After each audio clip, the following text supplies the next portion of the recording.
លោកស្រីប្រធានសុភ័យជួបគ្នាយូរហើយនេះ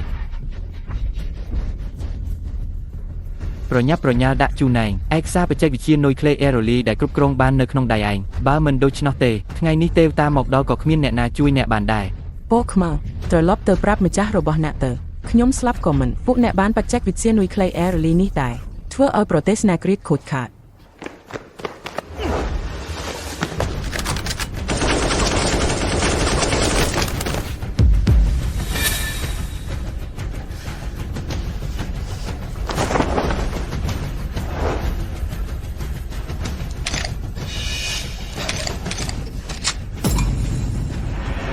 លោកស្រីប្រធានសុភ័យ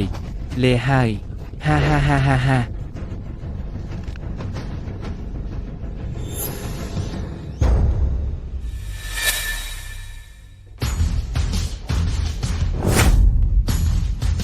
វិលវល់ទទួលយកវិញមកតួពូកណាស់ហើយពូជអាក្រក់ណាមកពីណាហ៊ានមករំខានការងារល្អរបស់ឯង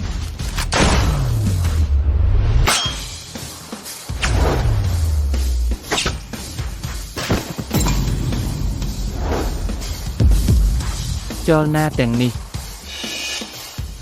មែនហើយណាដែលបំផ្លាញព្រួនថ្នាំអាសន្នអាហ្វ្រិកខាងត្បូងជាប់ចំណាត់ថ្នាក់ទី1នៅក្នុងពិភពក្រោមដីស្តេចទាហានស៊ីឈ្នួលអសុរាឈាមក្រហមវីរឥឡូវដឹងហើយយឺតហើយលឿនវីទៅ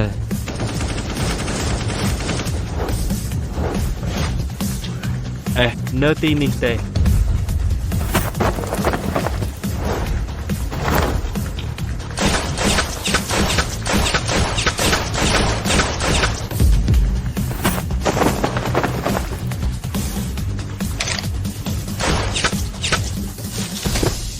ខែមួយបានរាប់រយដុល្លារតែប៉ុណ្ណោះលេងជីវិតធ្វើអី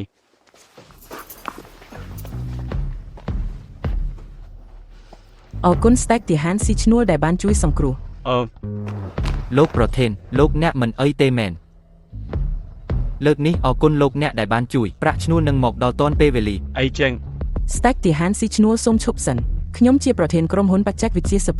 ពីមុន3ថ្ងៃអ្វីដែលយើងបានអភិវឌ្ឍបច្ចេកវិទ្យានុយក្លេអ៊ែរលេដែលគ្រប់គ្រងបានចេញផ្សាយប៉ះពាល់ផលប្រយោជន៍យៈស្ថានពរពួកគេពិតជាមិនព្រមចុះសម្រុងឡើយគោលដៅបន្ត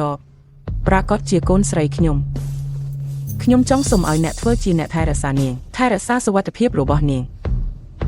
សំណើពីស្រីស្អាតខ្ញុំមិនចង់បដិសេធទេប៉ុន្តែខ្ញុំជាទាហានស៊ីឈ្នួលទទួលតែភារកិច្ចមិនធ្វើជាអ្នកថែរក្សាទេ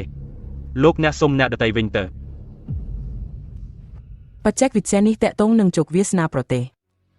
បើត្រូវគេយកទៅសរសៃឈាមថាំពនឹងធ្លាក់ក្នុងដៃធនធានលទ្ធផលមិនអាចស្មានបានទេការរស់ស្លាប់របស់ខ្ញុំមិនអីទេ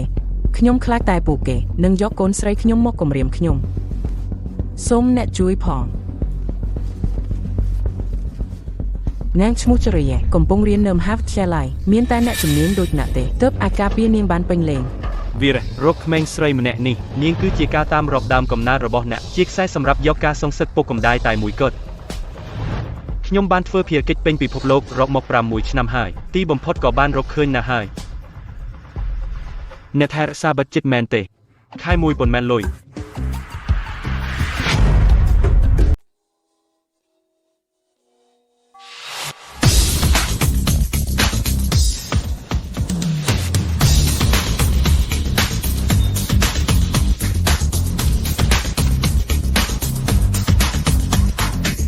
មើលហើយចរិយានិងសុខៈពួកមនុស្សសាមញ្ញទាំងអស់នោះ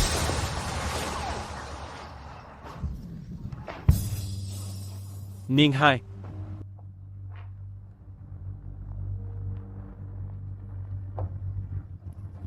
កន្លែងងូតទឹកស្រីគួរឲ្យចាប់អារម្មណ៍ណាស់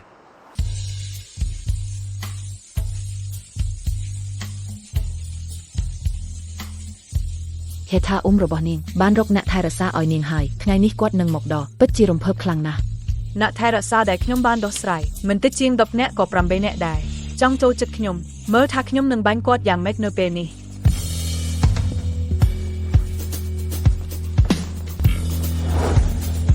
មិនបានទេសំណាងឡមែនវាចូលកន្លែងងូតទឹកស្រីហើយ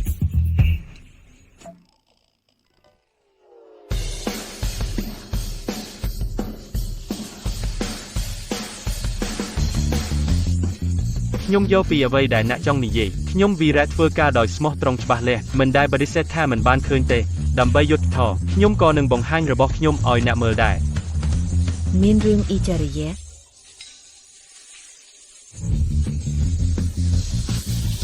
Amnus Stingray, Ator Lutmer, Gender. យកច្រឡំហើយពិតជាយកច្រឡំហើយ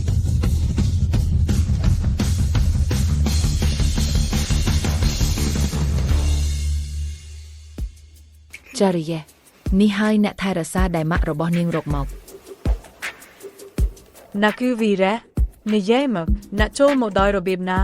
Uko Naku, Lucho Mokmerpu Young Mutek.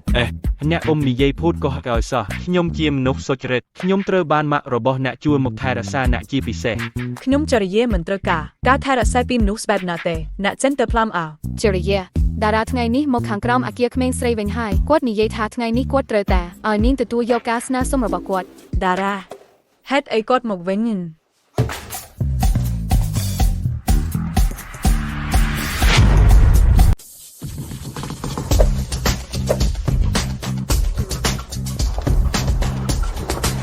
ឯនេះ Mac ទៅហើយ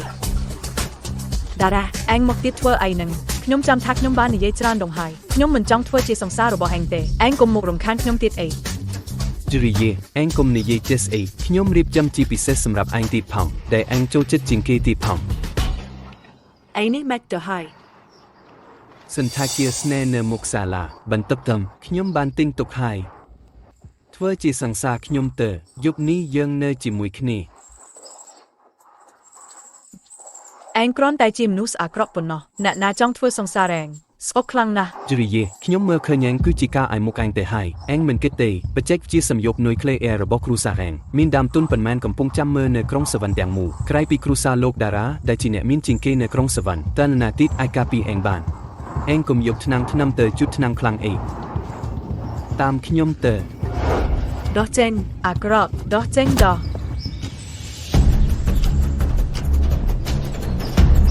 សេះនេះដែលមេះហើយខ្ញុំជូដល់ កម្លាំងដៃខ្លាំងណាស់ អញជានរណាក្មេងប្រុសស្មោកគ្រោកអញជានរណានឹងហ៊ានមករំខានខ្ញុំកំពុងលេងសើចជាមួយកញ្ញាសាឡាអី ល្អហើយចាប់យកឱកាសនេះតាមរយៈអ្នករក្សាសុវត្ថិភាពស្មោកគ្រងនេះហើយតារាបោះបង់ចិត្តទៅគាត់ជាប្តីខ្ញុំសូមឯងនិយាយឲ្យប្រយ័ត្នខ្លះ អីគី អី អូមែនជរិយាអញខ្វាក់ហើយអាក្រៃរៀបនេះគ្រប់ខ្លួនបូករួមមិនដល់$50ទេវាអាចអញជិះឡានថ្លៃឬក៏ពាក់នាឡិកាឈ្មោះឬក៏អាចការពារគ្រូសាសែនរបស់អញឲ្យមានសុវត្ថិភាពអញកុំជ្រើសខុសមនុស្សណា មិនមែនទេអ្នកនេះថាតាមរបៀបណាមិនដល់$50មិនក៏ហើយមានលុយពី3ផ្កាប់ចង់បង្ខំស្រីទៅសន្តាគារហាគំនិតឯងក៏ចម្លែកដែរ កូនក្មេងមើលទៅដូចជាក្រៃរៀបមកពីចិនបិទហើយម៉េឥតចម្លែកដែលមិនយល់ពីច្បាប់ក្រុងនេះឡាងបង្រៀនវាឲ្យច្បាស់នៅក្នុងក្រុងយើងច្បាប់នៃការរស់នៅ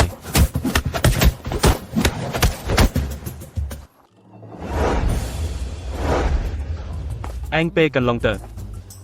និយាយពីច្បាប់អី អញចង់ធ្វើអី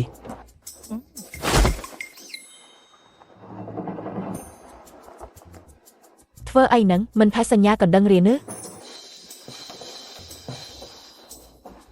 អាក់បូនសំណាងល្អហើយអញចាំមើល មើលមិនចេញឯងមានសមត្ថភាពខ្លះដែរ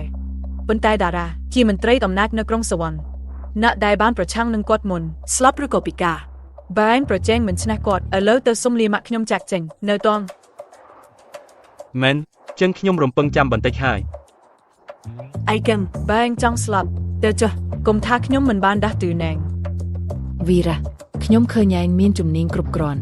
មានចំណាប់អារម្មណ៍ចង់មកធ្វើអ្នកថែរក្សាខ្ញុំដែរឬទេ ទៅសាលានេះគួរឲ្យចាប់អារម្មណ៍ណាស់ អាយចំរៃអាក់បូនអាជំនេះហ៊ានបំផ្លាញផែនការខ្ញុំបើមិនអាចយករយៈបានដើម្បីទទួលបានអេកសាបញ្ចូលនុយក្លេអ៊ែរពីលើដាក់ទោសមកបញ្ជូនបញ្ជារបស់ខ្ញុំចេញពីបញ្ជីសម្រាប់ទូទាំងសាលាខ្ញុំនឹងធ្វើឲ្យអាមិនដឹងខ្លួននេះ នៅសាក់អើជាលៃភីខាងបងនៅមិនបាន ត្រៀមខ្លួន អាក្មេងពូថ្ងៃនេះអញនឹងធ្វើឲ្យអស់មុខអស់មែន ថ្ងៃនេះម៉ោងទី1ជាម៉ោងកីឡាយើងនឹងហាត់ចលនាមូលដ្ឋានក្នុងកីឡាតេនីសដំបូងគឺការបញ្ជូនបាល់អ្នកទាំងអស់គ្នាមើលខ្ញុំសម្ដែង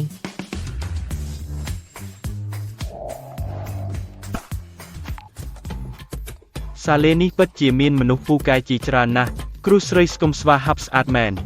ឡតចាស់ ចង្កេះនិងក្រញូងជំរុញឲ្យដៃមានកម្លាំង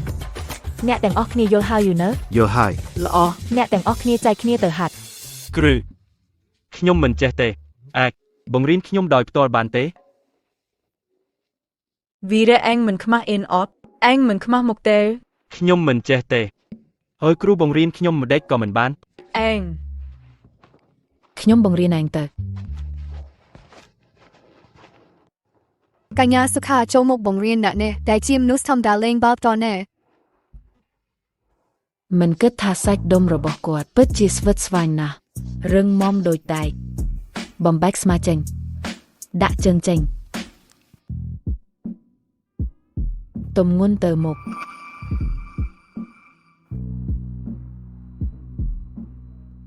វីរៈនេះឃើញស្រីស្អាតហើយរត់តាមភ្លាម ថោកទាប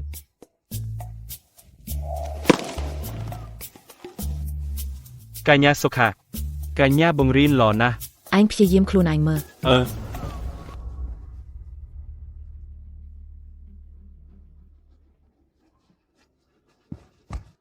សិស្សវីរៈបើមិនអីទេសាក់លេងជាមួយនេះមើលខ្ញុំបោះឲ្យ បានអរគុណហើយ Viz នេះគឺជាការរៀបចំពិសេសសម្រាប់ឯងបាល់ដែលលាបថ្នាំពិសេសវាមានទម្ងន់ពេញ20គីឡូក្រាមមើលថាឆ្អឹងដៃឯងមិនរបេះទេណា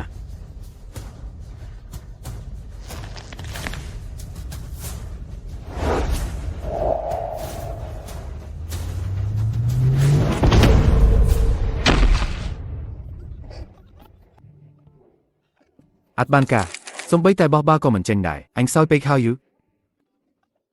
សំបីតែប្រើកម្លាំងធម្មតាក៏មិនអាចធ្វើបានមេតក៏បានជាតើខ្ញុំប៉ាន់ស្មានគាត់ខ្ពស់ពេកទេខ្ញុំមិនចាប់អារម្មណ៍ចំពោះបុរសធម្មតាទេ មើលភ្លាមបាល់បែកហើយ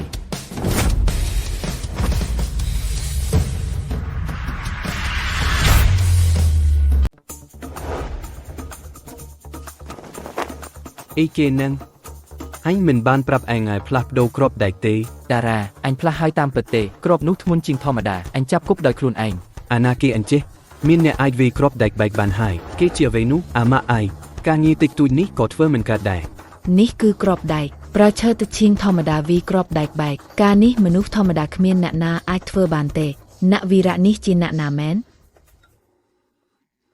សុំទោសហើយខ្ញុំទើបតែមិនអាចគ្រប់គ្រងកម្លាំងបានខ្ញុំនឹងសម្អាតវាភ្លាម ធ្វើពុតគ្រាន់តែចំណាយសំណាងជួបក្របអន់មួយប៉ុណ្ណោះ បងប្រុសបញ្ជាឲ្យខ្ញុំទៅដាក់វិកេ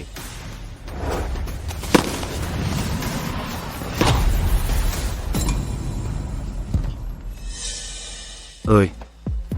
ខ្ញុំទើបតែអល់ដែរ ខ្ញុំវាយត្រូវអ្វីហើយអាម៉ាក់ឯងត្រូវតែឯងអញ្ចឹងមុខតទៀតចេញទៅ តារាគឺជាបងប្រុសនៅសាលាយើងព្រះអង្គគុំចាស់កីឡាបាល់ទះជាអ្នកលេងចំណាត់ថ្នាក់10កំពូលនៅពានរង្វាន់យុវជនពិភពលោកប្រសិនបើត្រូវគ្រាប់គាត់មិនពិការក៏ឆ្អឹងធ្លុះដែរ Human ហើយនៅពេលមុនអញនៅអាហ្វ្រិកខាងត្បូងងូតទឹកក្នុងភ្លៀងកាំភ្លើងឯងនៅលេងដីទៀត ល្បិចតិចតួចមើលអញវាយបែករបស់ឯងកម្លាំងនេះប្រយ័ត្ន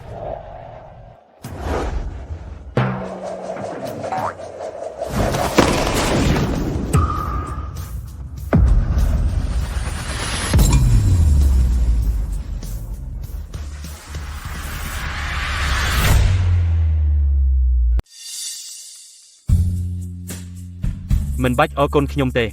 ខ្ញុំ វីរៈអាខ្មោចចិត្តអាក្រក់ ហេខ្ញុំទើបតែជួយអ្នកនឹងណាហេតុអីបានជានៅតែវាគេទៀត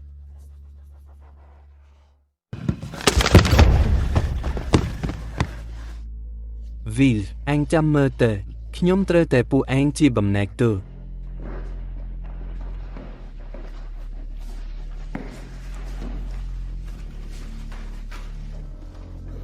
ចេញឆាប់ ក្មេងអញរីករាយខ្លាំងមែនហើយហើយអញបីវិនិតិអូហើយlet's ស្បែកជើងអញឲ្យស្អាតអញសភាពចិត្តល្អអញអាចអញរួចខ្លួនពេញលេងរត់ចេញពីសាកលជាល័យខាងបងបើមិនដូច្នោះទេអញនឹងត្រូវរត់ចេញដោយសត្វដង្កូវរត់ដោយពួយ គ្រាន់តែឯងម្នាក់ឯងមែន មិនហើយពេលកន្លងទៅនៅក្នុងកីឡាដ្ឋានអញឆ្លៀតឱកាសធ្វើជាខ្លាំងបានម្ដងឥឡូវគិតថាខ្លួនឯងជាមនុស្សសំខាន់ហើយ វាឲ្យស្លាប់តើជើងវាបំបែកមួយ លោកតារានឹងយកពួកអញទៅកលេងពីថ្ងៃ អ្នកដែលនិយាយពីថ្នាក់ចប់គ្នានោះមែនហូគិតក៏ហក់គិត មិនល្អទេជ្រាលោកតារានិងពួកគេបានរាំងវីរៈថ្មីនោះនៅក្នុងបន្ទប់ឧបករណ៍ហើយ អីខ្ញុំបាននិយាយឲ្យគេលីទុកហើយអាប្រុសនេះនៅតែចង់បង្ហាញខ្លួនខ្លាំងទៀត តារានេះចូលចិត្តវាដល់ស្លាប់បើក្មេងប្រុសតូចនោះរបួសមិនល្អទេទៅយើងទៅមើលគេវិញ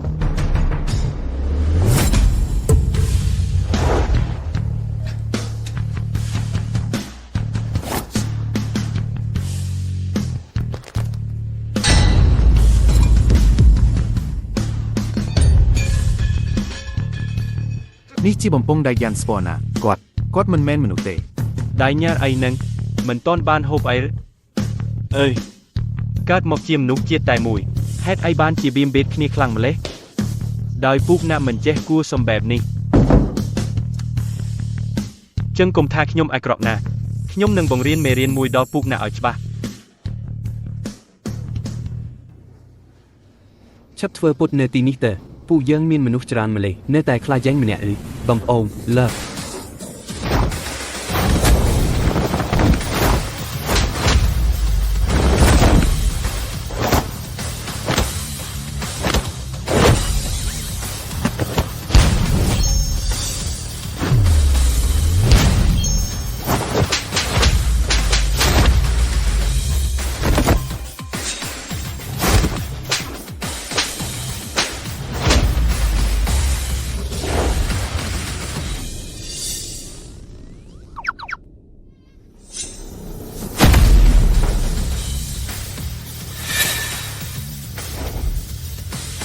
មិនចង់ខូចជើងដៃខ្ញុំប៉ុណ្្នឹងទេ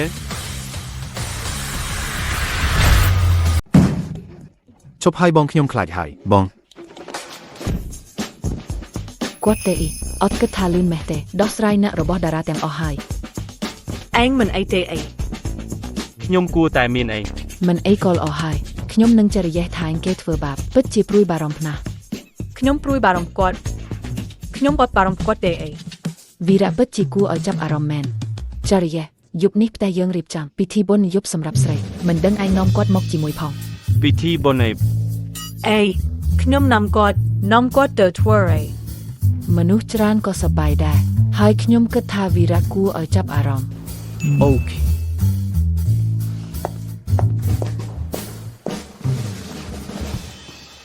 យប់នេះហែងត្រូវតែមកណាខ្ញុំរងចាំឯង អ្នកនឹងមិនមែនមិត្តប្រុសផ្លូវការរបស់កញ្ញាចរិយាទេ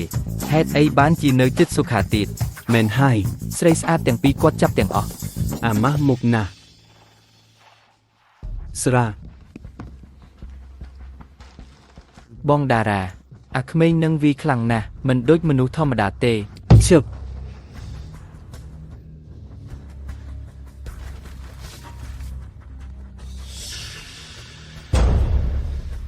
ចេញទៅ លឿន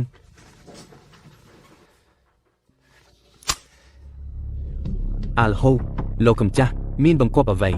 ខ្ញុំទើបតែទូដំណំនៅចិត្តជរិយាមានបរិសចម្លែកម្នាក់លេចឡើងអញចូលទៅចិត្តនាងយូរហើយគ្មានការរីកចម្រើនអីទេផ្ទុយទៅវិញមានគេមកដល់មុនទៀតតារា ប្រាប់ខ្ញុំ អញអាចបង្កើតតម្លៃពុតទេក៏មិនអាចទេនៅទីនេះខ្ញុំតែងតែមាននោះអាចជំនួសកន្លែងឯងបាន តិចលោកកំចាស់នេះគ្រាន់តែជាអបសូមផ្ដល់ឱកាសសម្ដងទៀតឲ្យខ្ញុំអាចដោះស្រាយឲ្យរួចឆាប់បច្ចេកវិទ្យារបស់គ្រូសាឈិនពិតជានឹងក្លាយជារបស់យើង ឱកាសចុងក្រោយយប់នេះជរិយានឹងទៅពីពុនឯកខាងការទីក្រុងខ្ញុំផ្នែកដល់សេដ្ឋានអនឯងហើយខ្ញុំមិនចង់ស្វែងផលវិទ្យាទេ បើមិនដូចនោះទេ ឯងដឹងលទ្ធផលហើយ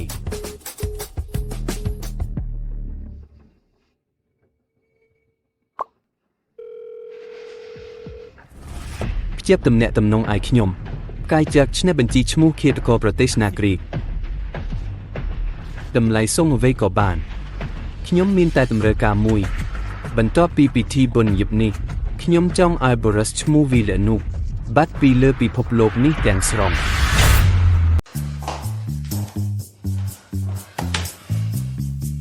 សុខាគិតអីនឹងបាក់ឲ្យណាក់នឹងចូលរួមពិធីពីជាមីមិនបានទេខ្ញុំត្រូវគិតផែនការណាមួយ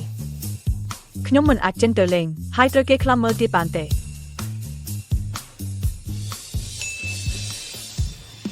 ចាស់ហើយ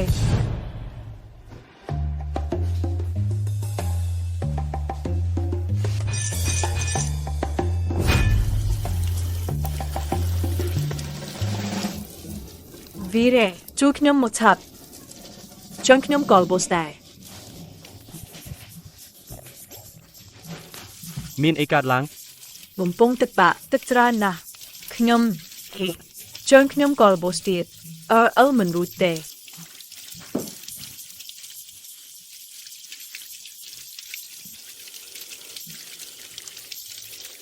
អ្នកត្រូវតែជួយខ្ញុំជួសជុលបំពង់ទឹកឲ្យបានខ្ញុំនៅត្រូវលាងមុខនិងស្លៀកពាក់ទៀត ចូលចិត្ត ការជួសជុលបំពង់ទឹកនេះជាការងារបច្ចេកទេសនឹងខ្ញុំមិនជឿថាអ្នកនៅតាមខ្លាំមើលខ្ញុំបានទេ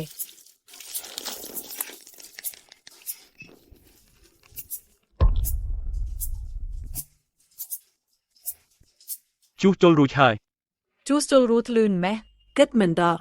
គាត់ក៏មានភាពប្រុសពណ៌ដែរ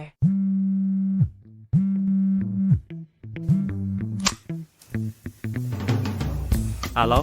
ចរិយាពិធីចិត្តចាប់ផ្ដើមហើយអ្នកចេញដំណើរទៅហើយយូណា ចិត្តហើយ ចាំខ្ញុំតិចឥឡូវនេះត្រូវធ្វើម៉េចទៅ ជើងណាក់មិនមែនរបូសនឹងត្រូវការឲ្យគេចាក់ឆាំងអត់ប្រហែលឈឺបន្តិចណាស់ គុំមិនបាច់ទេអញ្ចឹងណាត់ទៅយកសម្លៀកបំពាក់ក្នុងឲ្យខ្ញុំមួយចាំថាយកប្របកាឈូក ប្រອບកាឈូក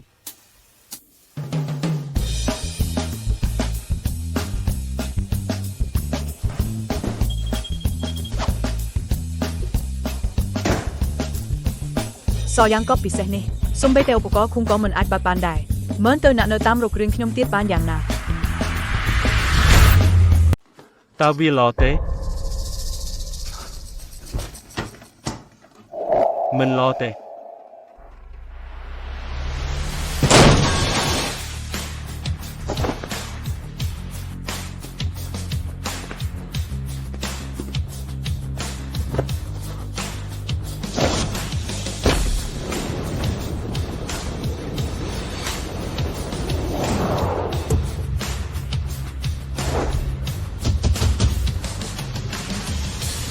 ចរិយាស្តាំងនៃការសងសឹកឈាមរបស់ឪពុកម្ដាយខ្ញុំ នៅតែនៅលើណាទេ អ្នកមិនអាចមានអន្តរាយបានទេ ប្រជែងជាមួយខ្ញុំទៅវីរ៉េតអ្នកនៅតែក្មេងពេក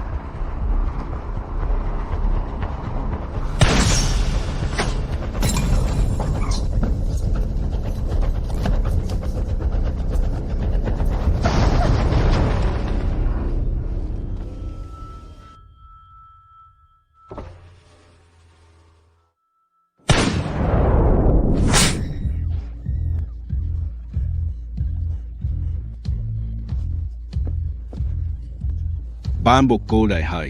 មុំបុគ្គល15ឌីក្រេកញ្ចក់ខាងមុខបានបែស្លុបតាមការរំពឹងទុកត្រៀមខ្លួនសម្លប់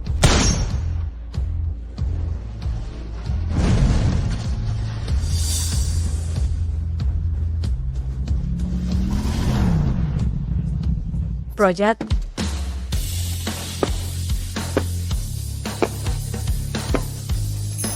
វីរ៉េត មិនតន់ទេជិះស្គរគ្រាប់របស់អ្នកមកប្រាសិន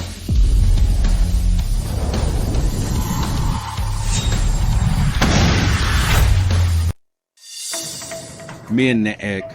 ហេតុដូចជាត្រូវដាក់សម្ពាធបន្ថែមឲ្យពួកឯងហើយខ្ញុំបានកែលម្អវីដោយខ្លួនឯងកំភ្លើងអេឡិចត្រូម៉ាណែតអាល់វ៉ៃក្នុងវិស័យលីបទូរហូតដល់1គីឡូម៉ែត្រគ្មាននរណាម្នាក់អាចចូលរនបានទេថ្ងៃនេះយកពួកឯងមកធ្វើការពិសូដ្ឋ សំឡេងនេះគឺកាំភ្លើងអេឡិចត្រូម៉ាញ៉ាតនៅមានការត្រៀមខ្លួនបន្ថែមទៀត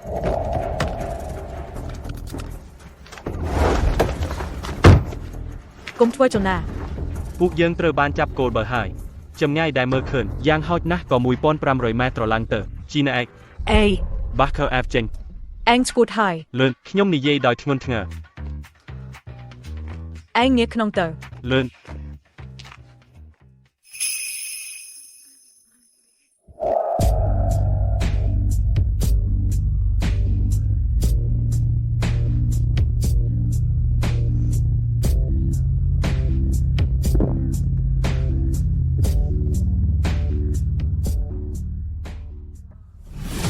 លែហើយ យកចុះ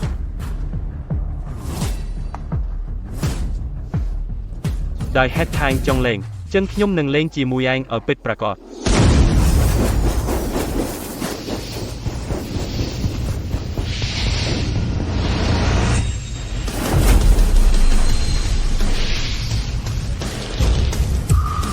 របស់ដ៏ធំរបស់ឯងខ្ញុំយកមកឯងវិញ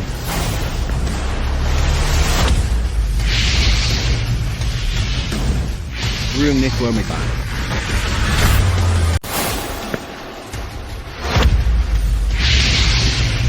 មិនណាទេ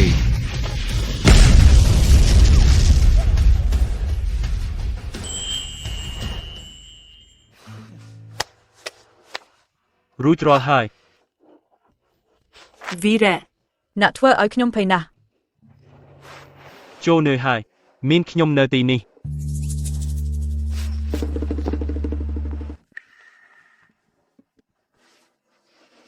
តាជានរណា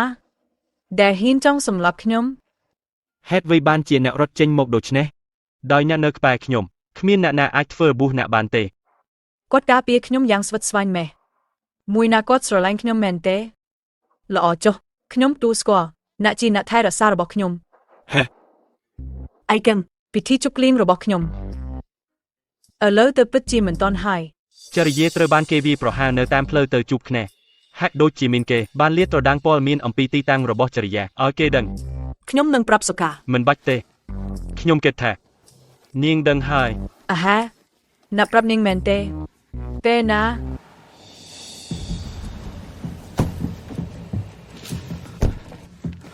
កណែមានអីទេ ចាន់បុនណាមកពីណាមានអីទេអរគុណវីរ៉ាគាត់បានជួយសង្គ្រោះខ្ញុំ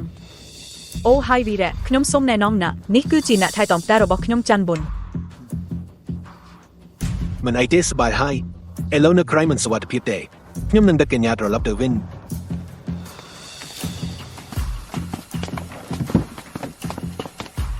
ពួកអ្នកត្រឡប់ទៅមុនចុះ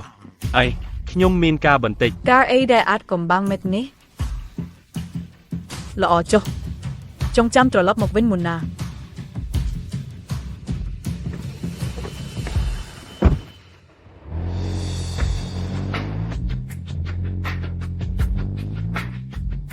តារ៉ាពេលអ្នកហ៊ានធ្វើអីចរិយាគុំថាខ្ញុំធ្វើឲ្យអ្នកសឹងធ្វើម៉េចទើបបង្រៀនអ្នកបានមានហើយតារ៉ាពេលអ្នកចេះចូលចិត្តលេងភ្លើងខ្ញុំនឹងលេងជាមួយអ្នកឲ្យសប្បាយក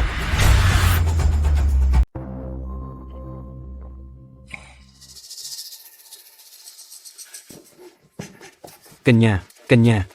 នោះវីរ៉ានោះគាត់មិនមែនជាមនុស្សទេកូនចៅរបស់ខ្ញុំដែលគេរត់វិលត្រឡប់មកបាននិយាយថាសំបីតែផ្កាយជាក៏ស្លាប់នៅក្នុងដៃគាត់ដែរ អូពិតពិតមែនពិតប្រាកដមែន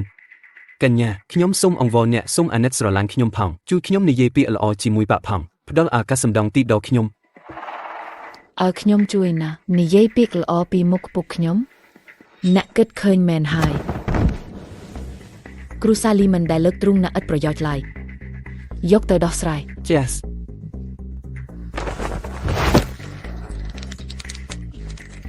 កញ្ញាខ្ញុំនៅមានប្រយោជន៍ កញ្ញាឡាំងភ្នំលិចនៃក្រុមហ៊ុនតារាត្រូវបានផ្ទុកញាក់យាមទាំងអស់ស្លាប់គ្មានសល់ការខាត់បងដំបង លើសពី2000លាន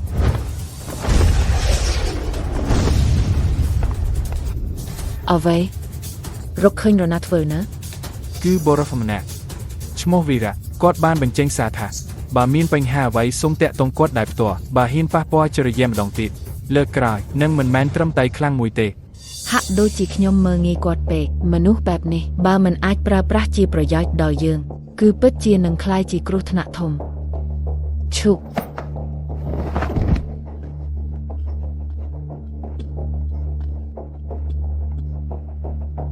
តារាខ្ញុំផ្ដល់ឱកាសចុងក្រោយដល់អ្នកម្ដងទៀតអ្នកត្រូវការរីទេ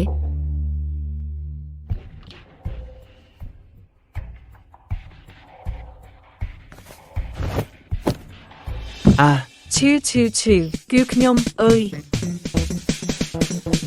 ក ញ្ញានៅពេលយប់ធំមិនដេកធ្វើអីហ្នឹងធ្វើឲ្យខ្ញុំភ័យស្លន់ស្លោអីចឹង ពាក្យនេះគួរតែខ្ញុំនិយាយទេតើហេតុអ្វីបានជាកញ្ញាត្រឡប់មកយូរតម្លេះនិយាយមកតែចេញទៅធ្វើអំពើអាក្រក់អីហ្នឹង ខ្ញុំធ្វើអំពើអាក្រក់អីខ្ញុំទៅទិញថ្នាំឲ្យកញ្ញាទេតាថ្ងៃនេះកញ្ញាមិនបានរបួសចង្កេះមែនទេ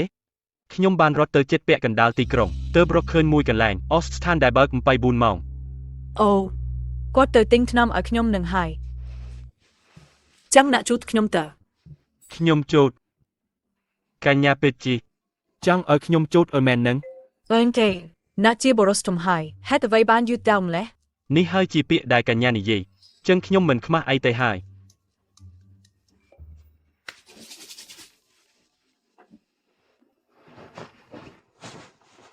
មិនខុសជាកញ្ញាធំសាហើយបន្តចង្កេះនេះស្បែកនេះគ្រប់អ៊ីងគឺសុទ្ធតែខ្ចាស់ ឈឺណាស់អ្នកថ្នមខ្លះ អូហើយចិត្តហើយ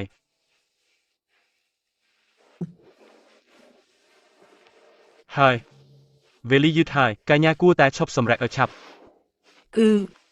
ចឹងណាស់នឹងទៅណាខ្ញុំ ត្រឡប់ទៅដេកវិញហើយ ខ្ញុំខ្លាចអ្នកបានសន្និដ្ឋាននឹងការពារខ្ញុំចិត្តហើយតា នៅចិត្តអ្នកចង់ថា វីរៈខ្ញុំខ្លាចណាស់អ្នកត្រូវតែការពារខ្ញុំឲ្យបានល្អ បាទខ្ញុំពិតជានឹងការពារអ្នកហើយបាទខ្ញុំពិតជានឹងការពារនៅចិត្ត វីរៈគិតអីនឹងខ្ញុំចង់ឲ្យអ្នកកេងនៅជីក្រែ កេងនៅជីក្រែនឹង តាំងពីឪពុកស្លាប់មកម៉ាក់រវល់តែរៀបចំក្រុមហ៊ុនគ្មានអ្នកណាយកចិត្តទុកដាក់ខ្ញុំដូចគាត់ទេសូមអរគុណវីរៈគ្មានអីទេខ្ញុំកេងមុនហើយរាត្រីសុខសប្បាយ ក្មេងស្រីសុទ្ធសាធនេះឈួតមែនត្រូវការពារនាងឲ្យបានល្អទេ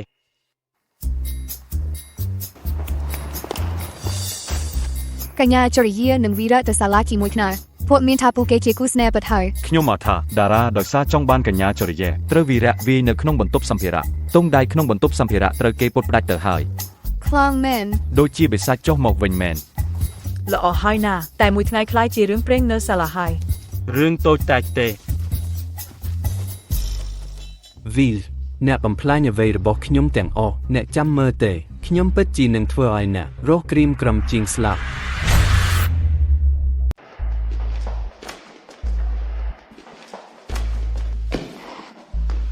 អូយនេះមិនមែនអ្នកនោះទេម៉េចធុនទ្រាន់អាហារនៅសាលាហើយចង់ត្រឡប់ទៅមន្ទីរពេទ្យវិញម្លេះ ឈប់និយាយច្រើនព្រឹត្តិការណ៍លើកមុនអ្នកគ្រាន់តែសំណាងល្អប៉ុណ្ណោះមានថ្លាមឥឡូវតាមខ្ញុំទៅជន់ដំបូយើងនិយាយគ្នាតែពីរនាក់ បាទអ្នកនាំផ្លូវ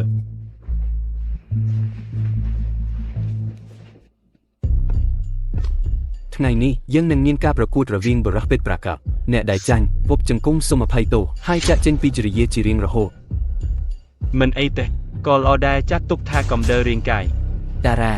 គាត់អាចបិទដំបងពេះដោយដៃទេជាម្ចាស់ពិតមែនលេងវីតាណា ស្ងាត់មាត់ពេលនេះខុសពីមុនហើយ តារាខ្ញុំផ្ដល់ឱកាសចុងក្រោយដល់អ្នកម្ដងទៀតអ្នកត្រូវការទេ ត្រូវការ នេះជាអ្វី នេះជាមជុលប្រាក់ដែលលាបថ្នាំធ្វើឲ្យឆ្អឹងទន់ពិសេសអ្នកដែលពីនឹងមានអារម្មណ៍ថារស់ក៏មិនស្លាប់ក៏មែនថ្ងៃស្អែកអ្នកណែនាំវីរៈទៅប្រកួតនៅជាន់ដំបូលរកឱកាសចាក់វានៅពេលនោះគាត់នឹងត្រូវអ្នកចាត់ចែងទាំងស្រុងតារានេះជាឱកាសចុងក្រោយរបស់អ្នកបើមានកំហុសម្ដងទៀតសូម្បីតែខ្ញុំក៏ពុំអាចការពារអ្នកបានដែរ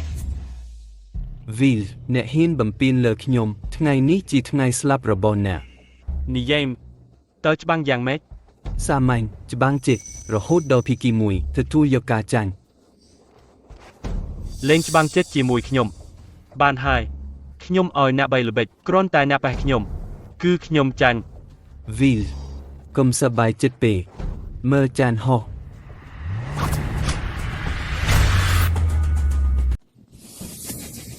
វីរៈអ្នកហើយនៅលើមជុលនេះមានថ្នាំពុលខ្លាំងណាស់ក្នុងរយៈពេល3វិនាទីអ្នកនឹងឈឺឆ្អែតឆ្អឹងខ្លាំងហើយដួលចុះសុំអភ័យទោស អាវុធសម្ញាក់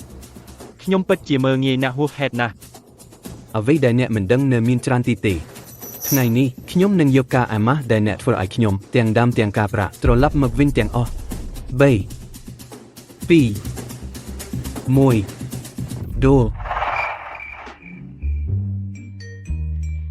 3 2 1 ដួលហេតុអ្វីបានជាអ្នកមិនដួល ថ្នាំរំលាយឆ្អឹងដែលស្រូបឈាម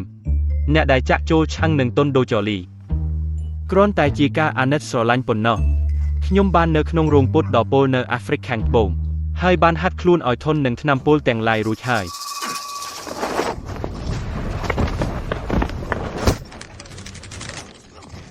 ខ្ញុំខុសហើយសូមអ្នកអភ័យទោសស្អែកខ្ញុំ ក្នុងជីវិតខ្ញុំខឹងជាមួយអ្នកដែលប្រើល្បិចកំណាចបំផុតនិយាយមកអញ្ជុលពោលនេះអ្នកណាផ្ដល់ឲ្យណា ខ្ញុំនិយាយគឺសុខាទាំងអស់នេះសុខាជាអ្នកបញ្ជីអ្នកនិយាយថាមជុលនេះអាចធ្វើឲ្យអ្នកបាត់បង់សមត្ថភាពហើយឲ្យខ្ញុំបោកអ្នកទៅលើដំបូល សុខាមិនឡទេនេះគឺជាការធ្វើជាបំភានសត្វ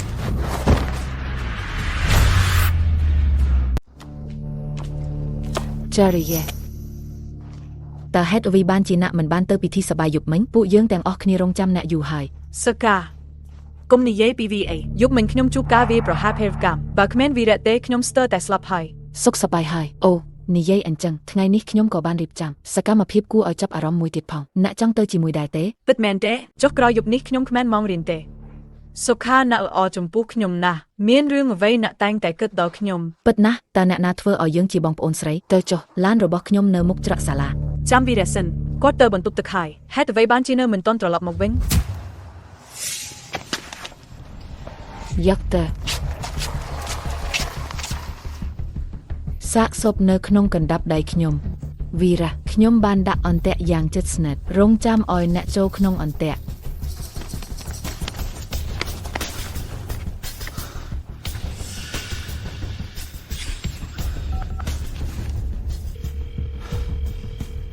ពិតជាមានរឿងកើតឡើងហើយសំណាងល្អដែលការពីម្សិលមិញបានដាក់ឧបករណ៍តាមដាននៅលើគាត់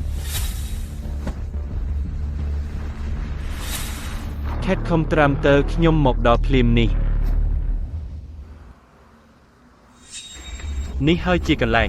សូម្បីតែអ្នកយាមទ្វារក៏គ្មានដែរនេះគឺរងចាំឲ្យខ្ញុំចូលក្នុងអន្ទាក់ហើយចិនក៏តាមតែអ្នកចង់ជុះជ្រា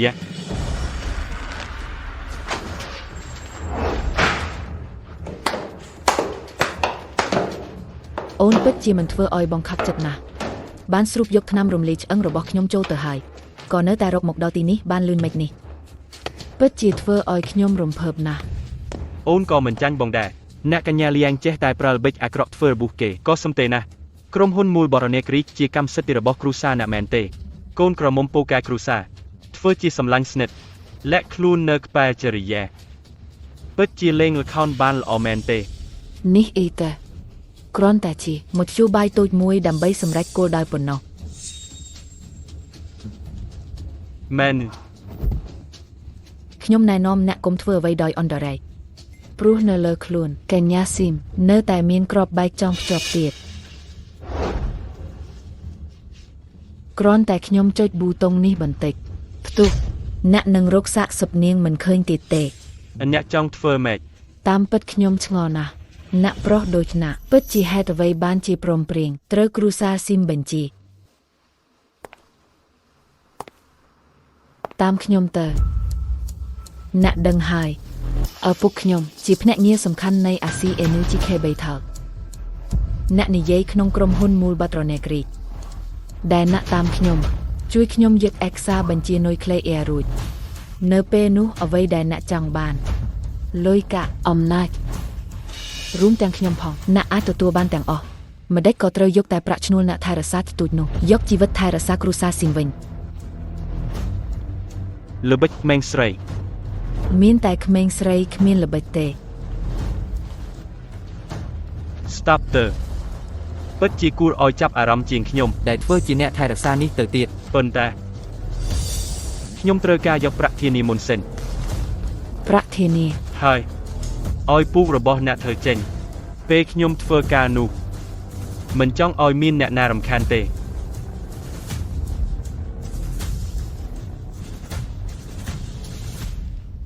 ឥឡូវនេះយើងអាចពិភាក្សាអនាគតដោយសុខស្រួលបានទេ អនាគតដែលអ្នកនិយាយពិតជាគួរឲ្យចាប់អារម្មណ៍មែនប៉ុន្តែខ្ញុំជាទីហានស៊ីឈ្នួលអ្វីដែលសំខាន់ជាងគេគឺសេលថនវិជ្ជាជីវៈសូមទោសហើយ ណាស់ឯងហ៊ានបោកប្រាស់ខ្ញុំមែនហើយពុទ្ធាសារី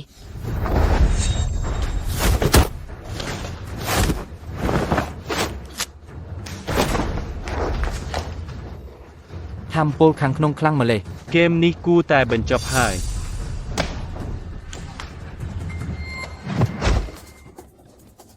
វីរ៉ាតាំងពីតូចដល់ធំមានអ្នកណាហ៊ានបោកប្រាស់ខ្ញុំដូច្នេះឯងជាមនុស្សដំបូងគេខ្ញុំសួរឯងម្ដងចុងក្រោយតើឯងជ្រើសរើសខ្លាយជាឆ្កែរបស់ខ្ញុំឬក៏ធ្វើជាគោលបាញ់របស់ខ្ញុំ ជើសបើខ្ញុំមិនជ្រើសរើសណាមួយទេនោះ អញ្ចឹងកុំថាខ្ញុំគ្មានមេត្តាទេ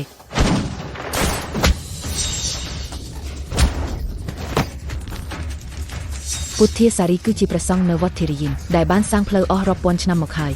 ដៃរបស់គាត់ស្លៀកពាក់ឈាមរាប់មិនអស់ថែមទាំងគាត់ក៏មិនមែនជាគូប្រជែងរបស់វីរ៉ាទៀតផង ថាមពលខាងក្នុងគឺមិនអាក្រក់ទេប៉ុន្តែចិត្តគំនិតវិធីសាស្ត្រទៅបានដើរខុសផ្លូវអស់សង្ឃឹមណាស់ វីរ៉ា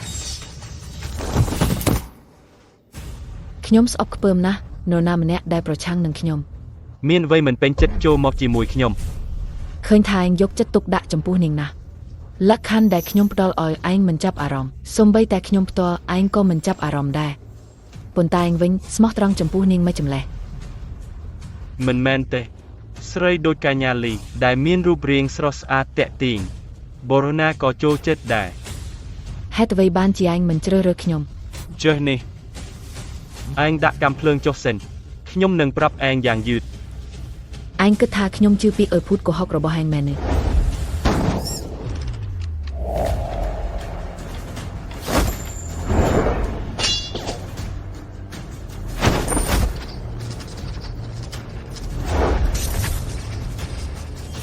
កញ្ញាប្រយ័ត្ន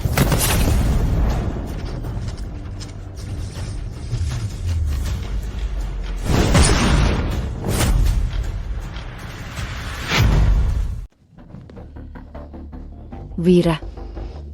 កញ្ញាថ្ងៃនេះយើងបាត់បង់ឱកាសហើយមិនគូនៅប្រយុទ្ធទៀតទេ ការអាម៉ាស់ថ្ងៃនេះខ្ញុំនឹងចងចាំវាវីរ៉ានៅថ្ងៃណាមួយខ្ញុំចង់ឲ្យអ្នកសុខចិត្តអនលំអៀងនៅពីមុខខ្ញុំថ្វាយបង្គំជាខ្ញុំ មិនអីទេ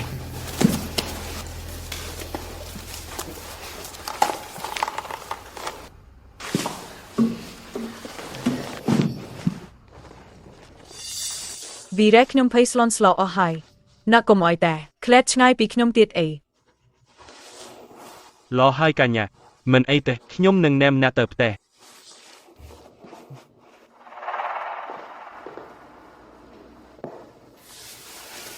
អញ្ញាសម្រាប់សិនខ្ញុំទៅចាក់ទឹកឲ្យអ្នក គុំទៅគ្មានគិតថាសុខាដែលធ្លាប់ល្អជាមួយខ្ញុំប្រែជាមនុស្សអាក្រក់ដែលចង់សម្លាប់ខ្ញុំ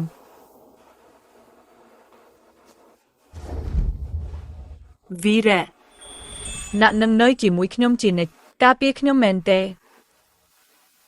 ខ្ញុំ ជ្រយែ ជួយយ៉ែជួយយ៉ែជួយយ៉ែចាន់ប៊ុនថាកូនមានបញ្ហានៅសាលាហើយកូនអត់អីទេណា ម៉ាក់ខ្ញុំដុតអីទេអរគុណទៅលើវីរៈគាត់ជាអ្នកជួយខ្ញុំ ខ្ញុំមើលមិនខុសទេវីរៈក៏របស់អ្នកមានអីរបួសហើយ អូនេះ ម៉ាក់ថ្ងៃនេះម៉ាក់មកដល់ផ្លាមអីចឹង ម៉ាក់មកមានព័ត៌មានមួយចង់ប្រាប់កូនអត់ណាវិលមកប្រទេសវិញហើយ អីគេ អត់នេះនៅណាគេ រតនាគឺជាកូនប្រុសតែមួយគត់របស់អ្នកភាគហ៊ុនធំជាងគេនៅក្នុងក្រុមហ៊ុនយើងហើយក៏ជាមនុស្សដែលឪពុកចរិយាកាលពីនៅរស់បានកំណត់ជាប្តីរបស់នាង ក្មេងប្រុសអន់ថយរសកម្មនោះគាត់មិននៅបរទេសបាយហើយវិលមកធ្វើអីទៀត ប្រហែលជាដើម្បីកិច្ចសន្យារៀបការរបស់ពួកអ្នក កិច្ចសន្យារៀបការសម័យនេះហើយនៅមានរឿងបែបនេះហើយការរៀបការនេះគ្មានគេសួរយោបល់ខ្ញុំផងខ្ញុំមិនចង់រៀបការជាមួយក្មេងប្រុសបែបនោះទេ ជួយយ៉ែ លោកស្រីកណ្ណាលោករតនាមកដល់ហើយ លោកស្រីសុភី យូរណាស់មកហើយដែលមិនបានជួបអ្នកនៅតែស្រស់ស្អាតដូចដើមដែរ អត់ណាត្រឡប់មកមុនពេលកំណត់ហេតុអ្វីបានជាមិននិយាយអី ឯថាលោកស្រីសុភីយកចិត្តទុកដាក់លើការថែទាំសុខភាពខ្ញុំបាននាំមកនៅថ្នាំឱសថដើមឈើដ៏ថ្លៃថ្លាជាពិសេសដើម្បីបង្ហាញពីចិត្តរបស់ខ្ញុំ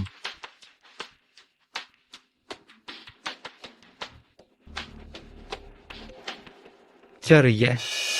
រាប់ឆ្នាំមកហើយដែលមិនបានជួបអ្នកកាន់តែក្រអូបស្រស់ស្អាតឡើង លោករតនាសូមណាគោលខ្លួនឯង ប្រហែលជារាប់ឆ្នាំមិនបានជួបហើយកាន់តែឃ្លាតឆ្ងាយពីគ្នាមិនអីទេមុនពេលចុះកិច្ចសន្យារៀបអាពាហ៍ពិពាហ៍ជាផ្លូវការយើងនៅមានពេលវេលាអាចស្គាល់គ្នាបានកាន់តែច្បាស់ កិច្ចសន្យាអាពាហ៍ពិពាហ៍អ្វីខ្ញុំមិនដែលយល់ព្រមជាមួយកិច្ចព្រមព្រៀងអាពាហ៍ពិពាហ៍នោះទេខ្ញុំមិនទទួលស្គាល់វាទេ លោកស្រីសុភីអ្នកបង្រៀនកូនស្រីរបស់អ្នកដូច្នេះមែនឬប្រហែលជាភ្លេចហើយមើលទៅឆ្នាំមុននោះក្រុមហ៊ុនសុភីចិត្តផ្ដាច់ខ្លួនតើអ្នកណាដែលជួយដៃគូទើបធ្វើឲ្យម្ដាយកូនអ្នកមានថ្ងៃនេះ ខ្ញុំ បងប្រុសនេះការដេញស្រីដោយប្រើការគំរាមកំហែងមិនអាចទទួលបានជោគជ័យទេហើយទៀតឥឡូវនាងស្ថិតក្រោមការការពាររបស់ខ្ញុំ តើអ្នកជានរណា គាត់គឺវីរៈខ្ញុំជាអ្នកជួលគាត់មកធ្វើអ្នកយាមឯកជនឲ្យចរិយា អ្នកយាមគ្រាន់តែជាឆ្កែយាមទ្វារដែលយកលុយធ្វើការប៉ុណ្ណោះមានសិទ្ធិអីឈរនៅទីនេះហើយចង្អុលបង្ហាញចេញពីក្បែរស្រីរបស់ខ្ញុំទៅ សុំទោសហើយការការពារសុវត្ថិភាពអ្នកជួលខ្ញុំនិងការសម្អាតរាល់ការរំខានដែលដូចជាសម្រាមគឺជាភារកិច្ចការងាររបស់ខ្ញុំ ឯងថានរណាជាសម្រាមលោកស្រីសុភីហាក់ដូចជាអ្នកមិនទាន់យល់ពីស្ថានភាពទេសីហាអ្នកនិយាយការរបស់ក្រុមហ៊ុនមូលបាត់នេក្រីដែលជាមូលធនថាមពលអន្តរជាតិហើយជាអ្នកគ្រប់គ្រងនៅតំបន់អាស៊ីបានផ្ដល់ឱកាសសហការជាច្រើនដងទៅគ្រួសាររតនារបស់ខ្ញុំគិតពីការដែលគ្រួសារទាំងពីរនឹងក្លាយជាសាច់ញាតិគ្នាឆាប់នេះទើបបានបដិសេធពី3ដងប៉ុន្តែឥឡូវខ្ញុំនិយាយយ៉ាងច្បាស់ថាប្រសិនបើចរិយានៅតែមិនដឹងខុសត្រូវដូចនេះទៀតបដិសេធមិនព្រមបំពេញកិច្ចសន្យារៀបការខ្ញុំនឹងប្រាប់ឪពុកខ្ញុំឲ្យដកហូតការគាំទ្រថវិកាទាំងអស់ចំពោះគម្រោងបញ្ចូលនុយក្លេអ៊ែរទាំងស្រុងហើយចូលរួមជាមួយក្រុមហ៊ុនសីហា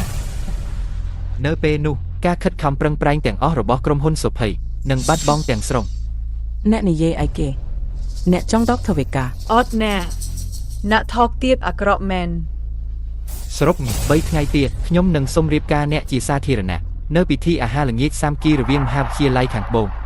ហើយខ្ញុំនឹងប្រាប់គ្រប់គ្នាទាំងអស់ថាអ្នកចរិយាគឺជាស្រីរបស់ខ្ញុំរតនាជាមិនខានហាហាហាហា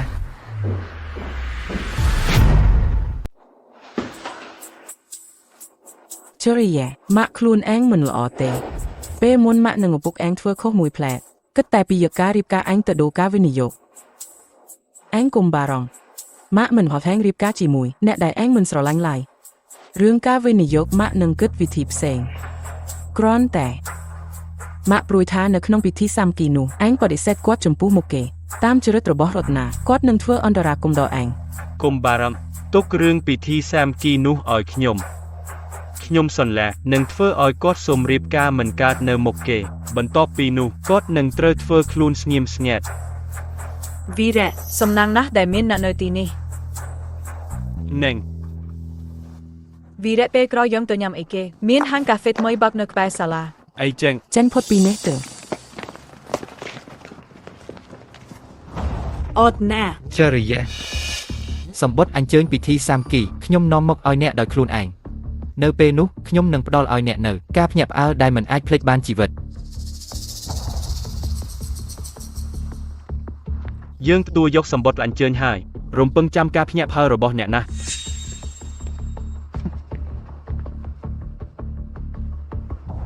មនុស្សស្អីគេនឹងពិតជាមិនអាចនិយាយជាមួយបានសោះ មិនគិតថារតនាវិលត្រឡប់មកវិញទេអញ្ចឹងអ្នកនៅតែអាចឈរជន់ថែរក្សានៅក្បែរចរិយាបានយូរប៉ុណ្ណាទៀតវីរៈ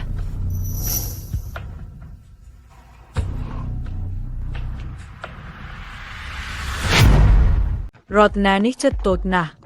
បានបដិសេធគាត់ទៅហើយគាត់ពិតជាមិនព្រមឈប់ដូច្នេះទេមិនដឹងថាគាត់នឹងធ្វើបាបពួកយើងយ៉ាងម៉េចទៀត កុំបារម្ភមានខ្ញុំនៅទីនេះគាត់មិនអាចធ្វើអីបានទេយីហៅនិយាយអញ្ចឹងសំលៀកបំពាក់របស់អ្នកសមនឹងអ្នកណាស់ប៉ុន្តែភ្នែកទ្រឹងហាក់ដូចជាបើកទាបពេកមើលទៅ អ្នកមិនត្រូវមើលខុសទីនោះទេ ពួកអ្នកមកហើយបើខ្ញុំទីមិនខុសទេ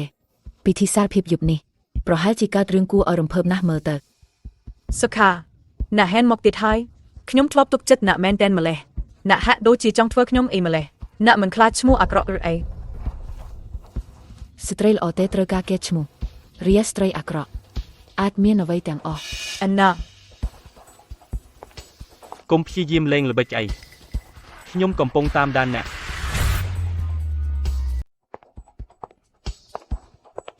កុំបារម្ភមានខ្ញុំនៅទីនេះនាងមិនហ៊ានធ្វើអ្វីប្រញាប់ប្រញាល់ទេ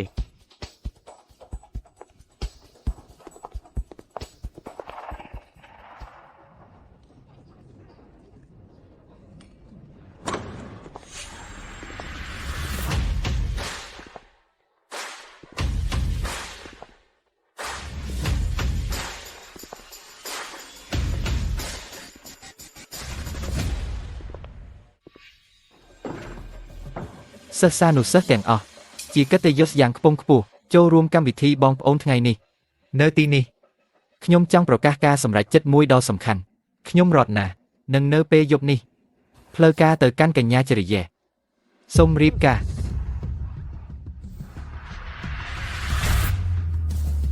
លោករតនាពិតជានឹងស្នើរៀបការហើយអញ្ចឹងវីរៈមិនក៏ដោយ នឹងហើយ តើមិត្តភក្តិប្រុសដែលកញ្ញាចរិយាបានប្រកាសជាផ្លូវការពីមុនតាមពិតគឺជាអ្នកទី3ទេ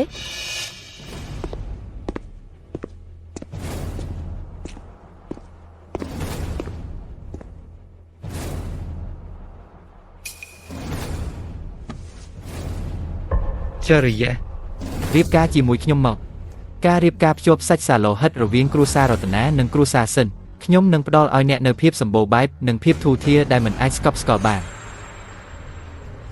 នេះគឺជាអ្វីដែលខ្ញុំបានរៀបចំជាពិសេសសម្រាប់អ្នកឡានពិធីយ៉ាងផាសុកភាពនិងខ្សែត្បូងកញ្ចក់ភ្ជួរបាសីអំតាក់ អូយ៉ានេះជាឡាន Bugatti កំពូលហើឡាន Bugatti Veyron ហើយនៅពីពួននេះលោកដាក់បញ្ចាំសូធាប៊ីកាលពីឆ្នាំមុនត្រូវបានលុកក្នុងតម្លៃខ្ពស់រហូតដល់លើមេឃបន្ទាប់មកក៏បាត់ខ្លួនយ៉ាងអាលកំបាំងខ្សែត្បូងកញ្ចក់ភ្ជួរព្រះបរមរាជវាំងរាជវង្សឈិង មិនខុសពីការរំពឹងទុកពីលោករតនាឡើយចេញដៃធំពេកហើយ ពិតមែនពិធីចុងក្រោយដែលខ្ញុំរៀបចំសម្រាប់អ្នកមិនមែនមានតែប៉ុណ្្នឹងទេពិធីមង្គលការដែលខ្ញុំរៀបចំសម្រាប់អ្នកមិនមែនត្រឹមតែប៉ុណ្្នឹងទេត្បូងទឹកភ្នែកផ្កាយ10ការ៉ាត់នេះជាពេជ្រផ្កាឈូកកម្រិតកំពូលតែមួយគត់ក្នុងពិភពលោកចរិយាសូមអ្នកព្រមព្រៀងជាមួយខ្ញុំនឹងផ្ដល់អ្វីគ្រប់យ៉ាងដែលស្ត្រីគ្រប់រូបសូបិនដល់ រតនាអ្នកនេះដើម្បីបង្ខំឲ្យខ្ញុំរៀបការជាមួយគាត់អាចធ្វើដល់ម្លេះទៅហើយ លោករតនាពិតជាមានដៃទឹកប្រាក់ធំមែនតែនតែជាការសោកស្ដាយអ្នកមកយឺតចំហានមួយហើយចរិយាមិនអាចព្រមព្រៀងជាមួយអ្នកទេ អ្នកជាអ្វីរឿងរៀបការរបស់ខ្ញុំនិងចរិយាមានសិទ្ធិអ្វីឲ្យអ្នកមកជ្រងច្រាំងនៅទីនេះ អ្នកថាខ្ញុំជាអ្វីឡោះសូមណែនាំខ្លួនឯងជាមួយអ្នកទាំងអស់គ្នាខ្ញុំគឺជាប្តីប្រពន្ធរបស់កញ្ញាចរិយាវីរៈ ជរិយាដើម្បីគេចពីការចងក្រងអាពាហ៍ពិពាហ៍ឯងហ៊ានបន្ទាបតម្លៃខ្លួនឯងមកសម្ដែងជាគូស្នេហ៍คล้ายៗជាមួយឆ្កែរក្សាសវត្ថិភាពស្មោកគ្រោកបែបនេះដើម្បីធ្វើឲ្យខ្ញុំខឹង អត់ណាឯងកុំយកតម្លៃខ្លួនឯងពេកបានទេអត់វីរៈគាត់ជាប្តីខ្ញុំហើយ ហេតុកាងអីគេលោករតនាត្រូវគេបោះបង់ហើវីរៈទៅជាអ្នកសំខាន់ប្រៃអាកំសាអន់ថ្លៃបែបនេះគាត់សំអត់ អត់ណាឯងជាអ្នកណាថាកំសាអន់ថ្លៃវីរៈជាបរិសុទ្ធប្រកបមានភាពខ្លាំងពូកែគាត់ពូកែណាស់ ពេតើចាស់ខ្ញុំសួរឯងនៅក្នុងកឋិនាគាររបស់ហែងមានប្រាក់ដាក់សន្សំដល់ខ្ទង់លានដែរអត់ អត់ទេអីចឹង ចាស់ឯងមានផ្ទៃខាងក្រោយដ៏រឹងមាំគាំទ្រដែរអត់ ក៏អត់ទេដែរ ចាស់ឯងអាចផ្ដល់លុយរយស្រីឲ្យនាងបានអត់ ឯងផ្ដល់មិនបានទេ ឯងអ្វីក៏ផ្ដល់មិនបានដែរឯងនៅតែនិយាយថាខ្លួនសមធ្វើជាប្តីរបស់នាងទៀតហើយ អូខ្ញុំយល់ហើយពាក្យរបស់ហែងមានន័យថាឯងគ្មានសមត្ថភាពអីសោះពឹងតែពីរបស់ខាងក្រៅទាំងនេះដើម្បីគ្រប់គ្រងហើយចរិយាគឺជាស្រីស្នេហ៍ប្រាក់ហើយ គឺថាចិត្តអ្នករបស់លោករតនាក៏គ្រាន់តែចង់យកកញ្ញាចរិយានៃសាកលវិទ្យាល័យយើងទៅធ្វើជាស្រីទៅដែលឃើញលុយហើយភ្នែកភ្លឺទេមែនណា គឺថា ឯងនិយាយអីគ្រាន់គ្រាខ្ញុំមិនមែនមានគំនិតអញ្ចឹងទេ អូមែនអញ្ចឹងមានន័យថាម៉េចទៅ ឯងនេះអាកំហុសដែលចង់ធ្វើឲ្យគេឆ្លោះគ្នាខ្ញុំនឹងចរិយាពិតជាតាំងពីតូចចាស់ទុំបានរៀបចំការរៀបការពីក្នុងផ្ទៃស្នេហាពិតរបស់ខ្ញុំមេឃដីអាចធ្វើសាក្សីបានហើយឯងអាកំសាកនេះយល់ដឹងយ៉ាងម៉េចបាន ហើមស្នេហាពិតការសមាជិកកម្រិតខ្ពស់ក្លឹបកំសាន្តដ៏មេឃ្លីងហើយក្រអូបណាស់ណាអើយអញ្ចឹងហើយដែលហៅថាស្នេហាពិតរបស់ហែង អាខ្លួនអាក្រក់ក្លឹបកំសាន្ត The Make Pling នោះជាកន្លែងល្បីមួយមែន គិតមិនដល់លោករតនាខាងក្រៅមើលទៅស្អាតស្អំខាងក្រៅវិញលេងសប្បាយបែបនេះ វីរឯងចិត្តណាចង់តបបត់ខ្ញុំមែនទេ ពាក្យនេះមិនត្រឹមត្រូវទេច្បាស់ជាឯងតតចូលមិត្តស្រីខ្ញុំទេហេតុអីចាំបាច់បែរជាចោតខ្ញុំវិញថាខ្ញុំត្បិតឯង វីរៈអ្នកនេះនិយាយពាក្យស្មិទ្ធស្រីរឿយហើយទៅហើយស្ទើរតែធម្មតា អីចឹងដោយសារឯងក្រអឺតក្រទុំមិននេះចុះហែងហ៊ានប្រកួតជាមួយខ្ញុំម្ដងទេបើឯងចាញ់ត្រូវអន់ចង្គង់លេចស្បែកជើងខ្ញុំសុំអភ័យទោសហើយចាក់ចេញពីជាប់ខ្លួនចរិយាទាំងស្រុង ចុះបើខ្ញុំឈ្នះ បើឯងឈ្នះរឿងស្នើសុំរៀបការខ្ញុំអាចទុកចោលបណ្ដោះអាសន្នបាន ការភ្នាល់នេះហាក់ដូចជាមិនស្មើភាពគ្នាប៉ុន្មានទេយ៉ាងនេះវិញលោករតនាឯងស្ដុកស្ដាំបើខ្ញុំឈ្នះត្រូវផ្ដល់ឲ្យសិស្សទាំងអស់ដែលនៅទីនេះផ្ទេរប្រាក់$1 លានទៅគណនីធនាគារ គ្រាន់តែជាការលេងសប្បាយសម្រាប់អ្នកទាំងអស់គ្នា1 លាន ដើម្បីបង្កើតអាកាសភាពសប្បាយរីករាយមនុស្សម្នាក់ទទួលបាន$1 លានយប់នេះនៅទីនេះតិចតួចបំផុតក៏មាន200នាក់ដែរលុយសាច់ជាង200 លានអាម៉ែឃ្លោកនេះហ៊ាននិយាយមែនតែនលុយតិចតួចប៉ុណ្ណឹងកិច្ចព្រមព្រៀង ឡោនិយាយប្រកួតយ៉ាងម៉េច 3 ជុំឈ្នះ 2 ជុំទី 1 ប្រកួតការទទួលទានស្រា ដូច្នេះពេលយើងត្រូវប្រកួត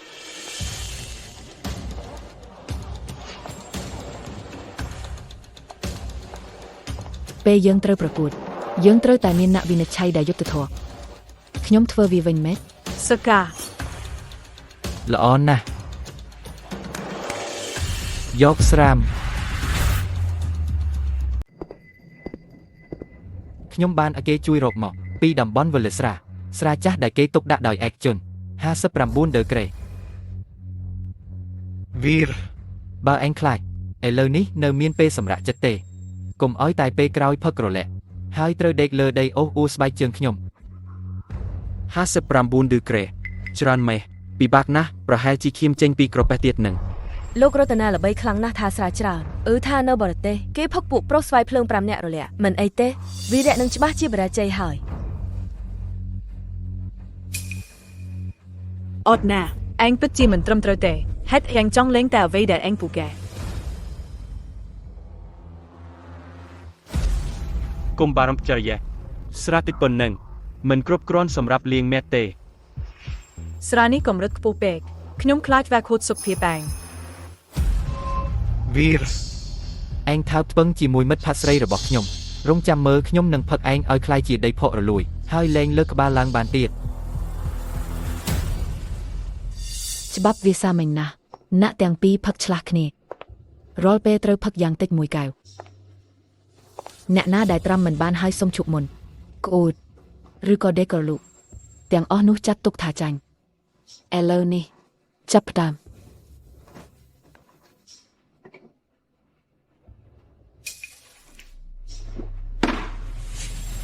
វេនឯងហើយអាម៉ាក់អើយ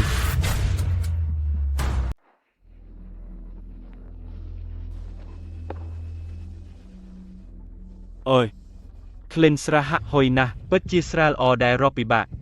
គួរឲ្យសោកស្ដាយណាស់កម្រិតជាតិអាល់កុលវាទាបពេក វីរៈនេះទម្លាប់ផឹកស្រា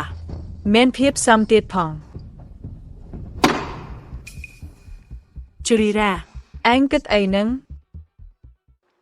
ទើបតែកែវទី1ទេក៏និយាយរស់រាយហើយខ្ញុំមើលថាឯងនឹងរឹងមាត់ទៀតដល់ពេលណា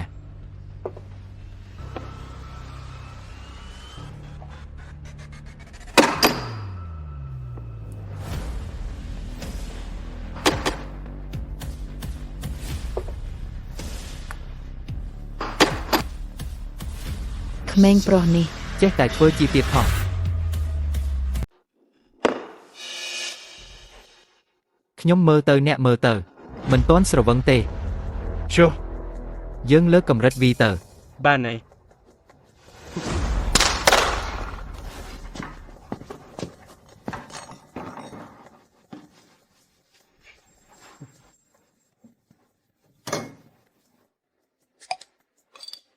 ស្រះលីជាមួយប៊ីយេស្រាចម្រុះគ្រាប់បែកជ្រៅធ្លាប់ហែអត់ហ៊ានផឹកជាមួយខ្ញុំអត់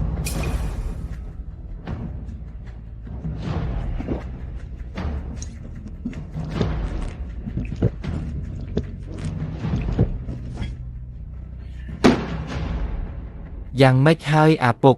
ហ៊ានអត់ហ៊ានទេចុះចាញ់ចូលមកលាក់ស្បែកជើងខ្ញុំឈួតហើយយើ ស្រាស្ថ្លាលីស្រាបៀវីខូចគ្រប់ខ្លាំងណាស់លោករតនាចង់ស៊ូជីវិតហើយយឺ នឹងហើយផឹកបែបនេះទៀតក្រពះហំអស់ហើយវីរៈពិតជាអន្ទុយអន្ទល់ហើយ មិនបានទេគ្រោះថ្នាក់ណាស់យើងកុំប្រកួតទៀតអី កុំប្រកួតអីខ្លាចហើយសែនមិនកាលពីមុនហ៊ាននេះហានអញ្ចឹងឃើញថាគ្រាន់តែជាមនុស្សអត់ចេះចាញ់មាត់ទេ អែនកុំខ្លាចខ្ញុំដឹងខ្លួនឯង វីរៈលោករតនាផឹកអស់ហើយបែងដកថយពេលនេះចាត់ទុកថាចាញ់ដោយស្វ័យប្រវត្តិណា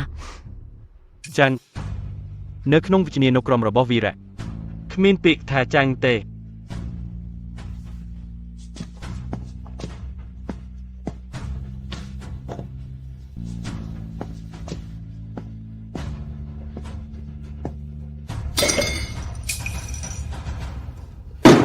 វីរៈឯងចង់ធ្វើអី លីស្រាតាមវី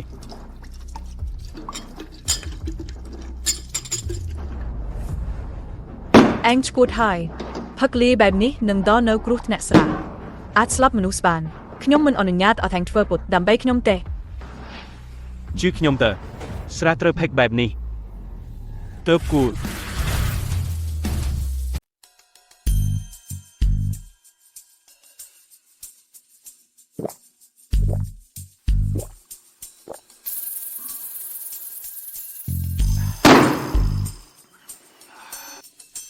អើយ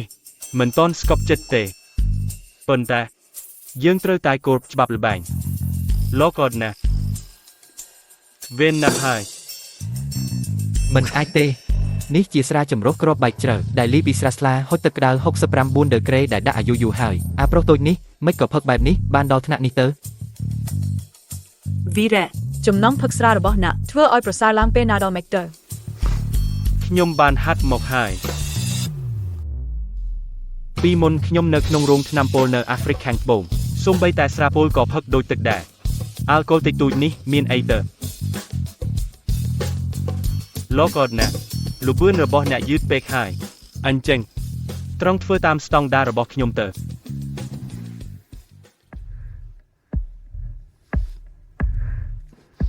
ផឹកក៏ផឹកខ្ញុំមិនជឿទេថាអាមនោះកំណាចមែនតែនដូចអ្នកអាចធ្វើបានហើយខ្ញុំមិនអាចទេ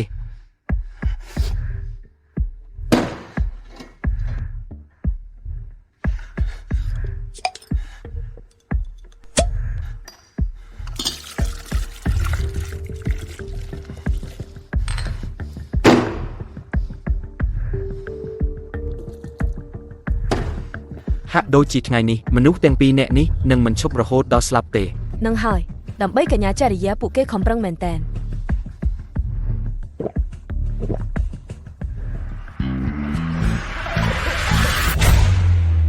អស់ស្មារតីហើយឡជាងទៅទួលចាញ់ចុះខ្លាចពុកពុះរហែកទេគ្រូសាលោករតនីនឹងអស់ពូជហើយ ស្ងាត់ខ្ញុំនៅផឹកបានទៀត មិនបានទេមានភ្នែកច្រើនគ្រាប់មើលយ៉ាងនេះ បើចាញ់អាកំសាកនេះខ្ញុំរតនាពីពេលនេះទៅនឹងរស់នៅក្រុងសវណ្ណមិនបានទេ អូលោករតនាមិត្តភាពជានីតិមុនការប្រកួតជានីតិក្រោយជាអ្នកវិនិច្ឆ័យខ្ញុំនៅតែណែនាំឲ្យអ្នកវាស់ស្ទង់សមត្ថភាពខ្លួនឯង ខ្ញុំបាននិយាយថាខ្ញុំនៅផឹកបានទៀត ដោះដៃ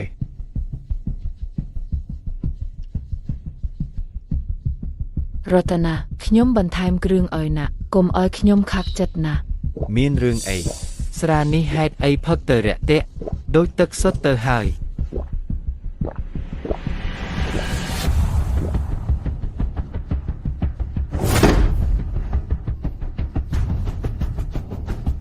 មែនតែ ក៏គ្រាន់តែជាស្រាចម្រុះគ្រាប់បែកជ្រៅមួយដប់តូចប៉ុណ្ណឹងទេមិនសូវអីទេ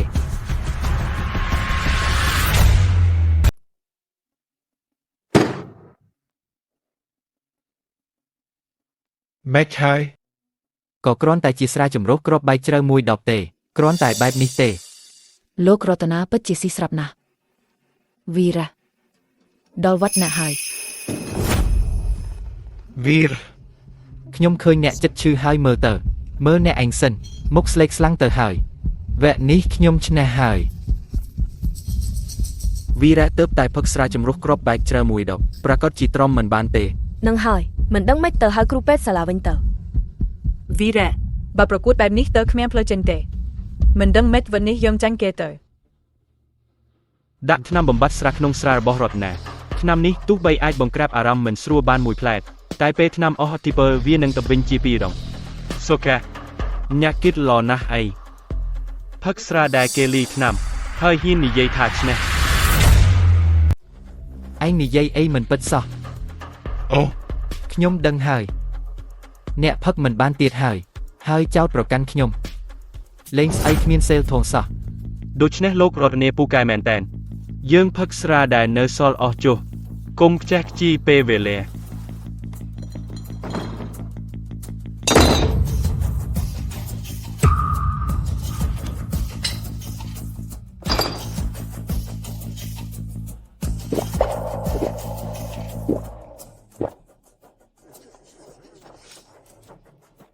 វីរៈនេះពិតជាមនុស្សអាក្រក់ប៉ុណ្ណា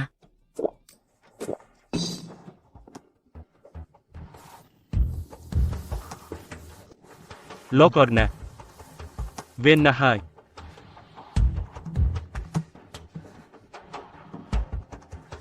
មេឃហើយដៃញ៉ោហើយ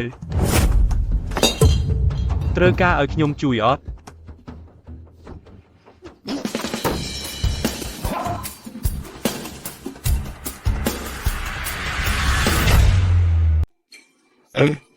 លោកអត់ណាមានរឿងអីដែរគួរតែមិនមែនពុះវានៅហែកទេមែនត្រូវការឲ្យខ្ញុំហើឡានពេទ្យមួយសម្រាប់ណាទេ អេង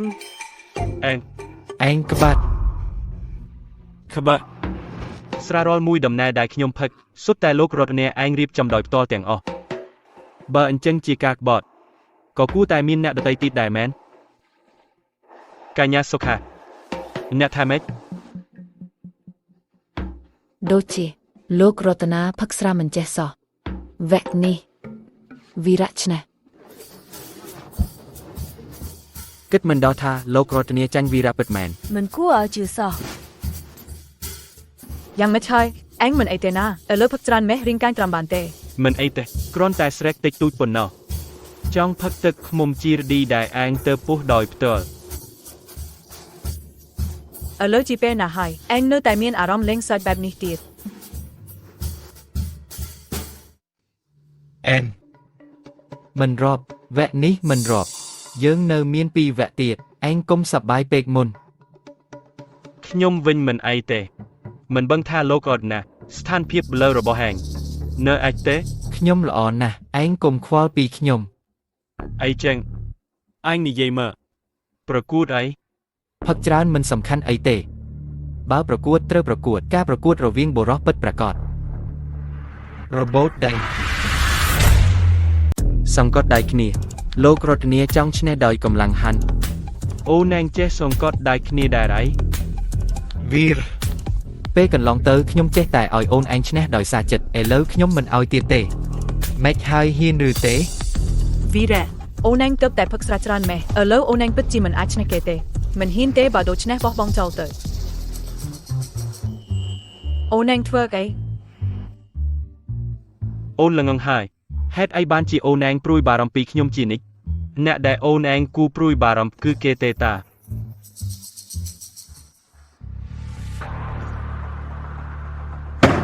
វីរ អូនឯងហ៊ានមកឬទេគួរតែមិនខ្លាចដល់ថ្នាក់លាក់ខ្លួននៅពីក្រោយស្ត្រីទេណាធ្វើជាអណ្ដើកលាក់បាល់ទៅអី ដោយសារអូនឯងចង់បានការអាម៉ាស់មុខចឹងខ្ញុំនឹងលេងជាមួយអូនឯងឲ្យពិតប្រាកដអើយពេលកន្លងទៅផឹកស្រាពីរដបបីនេះពិតជាម៉េះបន្តិច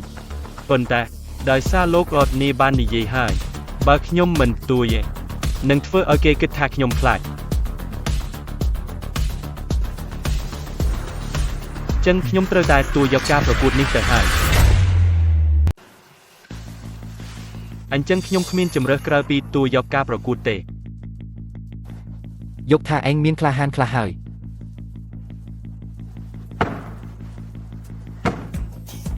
ច្បាប់លេងឯងដឹងហើយមែនទេកែងដៃមិនត្រូវលើកចេញពីទទេអ្នកណាអាចចុចដៃរបស់អ្នកផ្សេងឲ្យប៉ះជាប់អ្នកនោះឈ្នះ ពិតជាមិនអាចទេចុះចាញ់ទៅ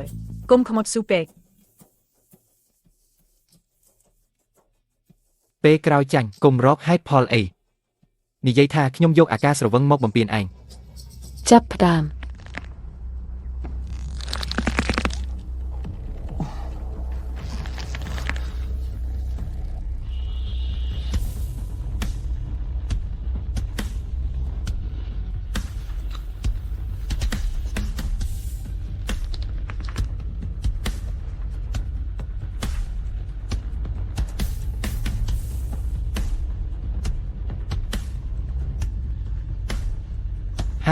ហាឈួតអីចឹង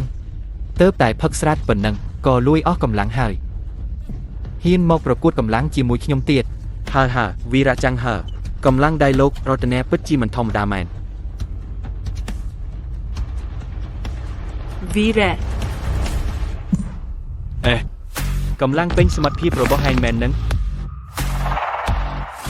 ខ្ញុំមិនតន់ប្រើកម្លាំងពេញទេខ្ញុំមិនតន់ប្រើកម្លាំងពេញទំហឹងទេ មានរឿងអីយ៉ាងនេះវីរៈមើលទៅដូចជាគ្មានរឿងអីអញ្ចឹង មុខលោករតនាទៅឲ្យស្ទើរតែខៀវហើយតើវីរៈពីមុននេះកំពុងតែលេងសម្ដែងឬគាត់គ្មានប្រើកម្លាំងសោះអី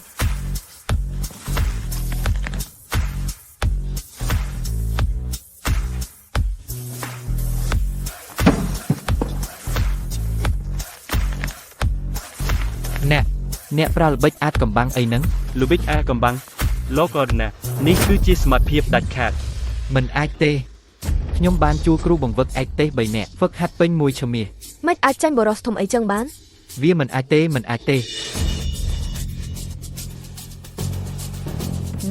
នេះជាទីតាំងប្រកាន់យកអ្វី វឌ្ឍនាអ្នកខុសវិន័យហើយណា អ្នកវិនិច្ឆ័យអ្នកមិនចង់ជួយគ្រប់គ្រងតិចតួចជើ ច្បាប់គឺគ្រាន់តែកំណត់ថាចុចដៃគូប្រកួតទៅលើគឺជាការឈ្នះវាមិនបានកំណត់ពីវិធីប្រើកម្លាំងទេណា ណា មិនអីទេ ទោះបីគាត់ប្រើវិជ្ជាអ្វីក៏ដោយក៏គ្មានបញ្ហាដែរព្រោះថាខ្ញុំគឺជាអ្នកដែលគ្មានគូប្រជែង ស្នេហ៍ហើយយើងស្នេហ៍ហើយ មិនដែរ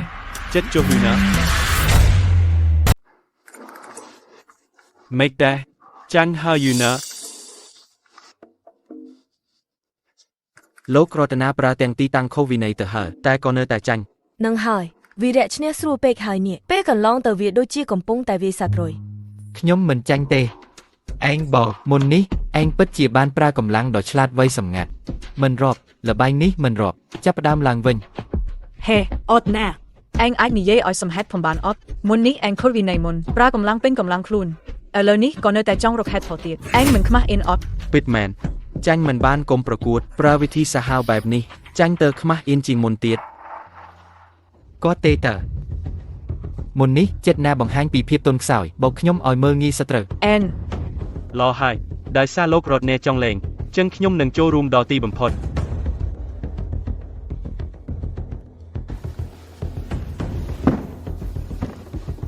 រំលឹកដោយមិត្តភាពមួយបាល់បែងនេះឯងចាញ់ម្ដងទៀតឯងនៅសាកលវិទ្យាល័យខាងត្បូងពិតជាខ្លាចជារឿងគួរឲ្យអស់សំណើចហើយ ចាប់ផ្ដើម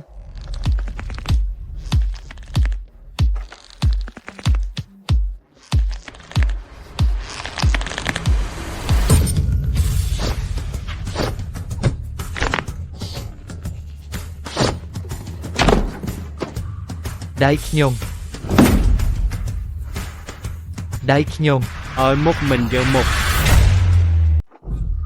ដៃខ្ញុំ ណាប់មិនអីទេ ពេលកន្លងទៅខ្ញុំឲ្យអ្នក2វិនាទីគឺដើម្បីផ្ដល់កិត្តិយសស្អោយអ្នកដោយសារអ្នកចូលចិត្តធ្វើខេតកម្មដូច្នេះគុំថាខ្ញុំមិនផ្ដល់កិត្តិយសស្អោយអ្នកវិញ វីរ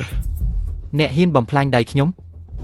នឹងធ្វើឲ្យអ្នកអង្គុយគុករហូតស្លាប់ កិច្ចព្រមព្រៀងភ្នាល់នេះអ្នកជាអ្នកផ្ដើមការល្មើសក្បួនក៏អ្នកជាអ្នកធ្វើមុនដែរឃាតកម្មក៏អ្នកជាអ្នកធ្វើដែរឥឡូវអ្នកចាញ់ហើយតើឲ្យខ្ញុំអង្គុយគុករហូតស្លាប់ឬពាក្យសម្ដីដ៏ក្លាហានអំពីការប្រជែងរវាងបរិះពេលកន្លងទៅនោះទៅណែអស់ហើយចាក់ទៅក្នុងពោះឆ្កែហើយឬ ពិតមែន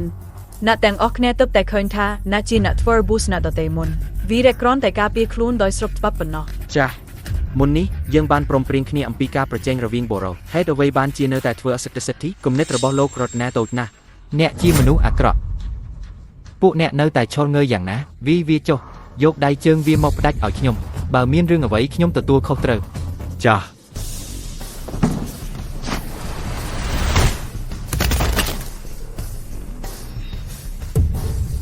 មានតែសមត្ថភាពតិចតួចប៉ុណ្ណោះនៅតែចេញមកធ្វើអ្នកថែរក្សាទៀតត្រឡប់ទៅហាត់ប្រាណបបឆ្នាំទៀតទៅលោកអត់ណា3ជុំឈ្នះ2អ្នកចាញ់ហើយតាមកិច្ចព្រមព្រៀងភ្នាល់មុនអ្នកត្រូវតែផ្ទេរទៅកនីសិស្សគ្រប់រូបដែលនៅទីនេះមួយលេខ សុបិនតើខ្ញុំធ្វើអ្វីបានត្រូវស្ដាប់អ្នក ហេតុវ៉េចង់ឲ្យខ្ញុំបង្រៀនអត់ពាក្យថាចាញ់ហើយត្រូវទទួលខុសត្រូវសរសេរយ៉ាងម៉េចអ្នកដឹងហើយខ្ញុំជាមនុស្សម្នាក់ដែលនិយាយមិនអត់ដៃធ្ងន់ដៃស្រាលអត់ដឹងទេ អាយ៉ា គ្រាន់តែមួយលានទេតើខ្ញុំផ្ទេចុះ ពីដើមធ្វើចុះឡហើយទៅចុះចរិយាត្រឡប់ទៅផ្ទះវិញទៅញ៉ាំទឹកឃ្មុំវិញ វីរៈមែនហើយមានណាស់ហើយ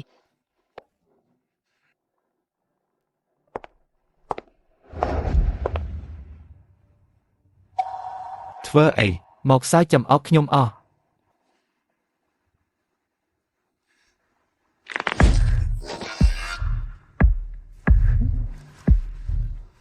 លោករតនាដ៏ថ្កុំថ្កាំងត្រូវអ្នកថែរក្សាម្នាក់ធ្វើឲ្យអាម៉ាស់មុខនៅទីសាធារណៈអ្នកប្រមាថគ្មានផ្លូវណាល្អជាងសហការជាមួយខ្ញុំអាចជួយអ្នកសងសឹកបាន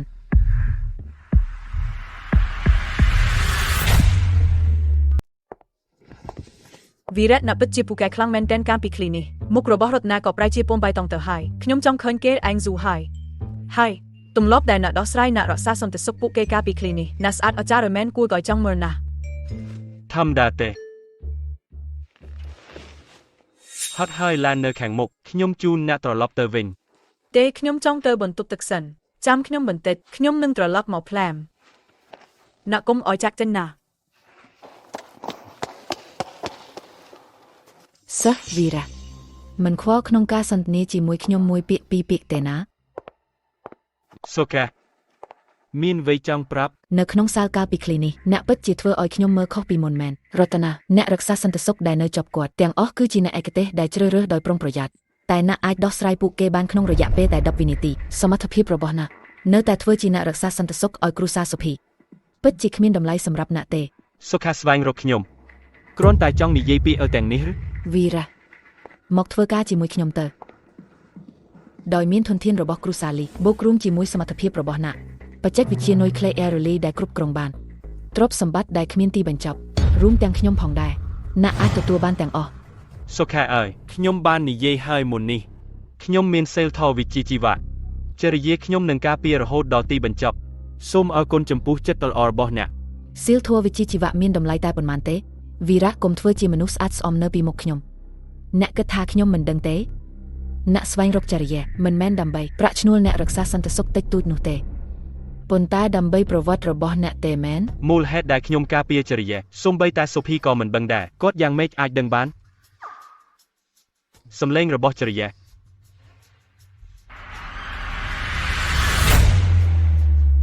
ចេញផុតពីភ្លើ វីរ៉ាកុំរត់ចេញឆាប់ពេក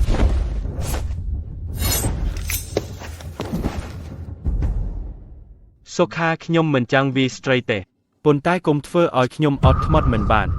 ខ្ញុំគ្រាន់តែចង់បង្ហាញផ្លូវដ៏ត្រឹមត្រូវឲ្យអ្នកប៉ុណ្ណោះរតនាអ្នកបានធ្វើឲ្យដៃម្ខាងរបស់គាត់ខូចទៅហើយគ្រូសាសេនបាត់បង់ការគ្រប់គ្រងហិរញ្ញវត្ថុពីគ្រូសាររតនាគម្រោងបច្ចេកវិទ្យានុយក្លេអ៊ែរលីដែលគ្រប់គ្រងបាននិងបរាជ័យពុំខានអ្នកធ្វើតាមចរិយាក្រោយពីបញ្ហាគ្រប់គ្រងអ្នកនឹងទទួលបានអ្វីទៀត អរគុណចំពោះការរំលឹករបស់អ្នកប៉ុន្តែខ្ញុំវីរៈតាំងពីកុមារមកអ្វីដែលខ្ញុំមិនខ្លាចជាងគេគឺបញ្ហា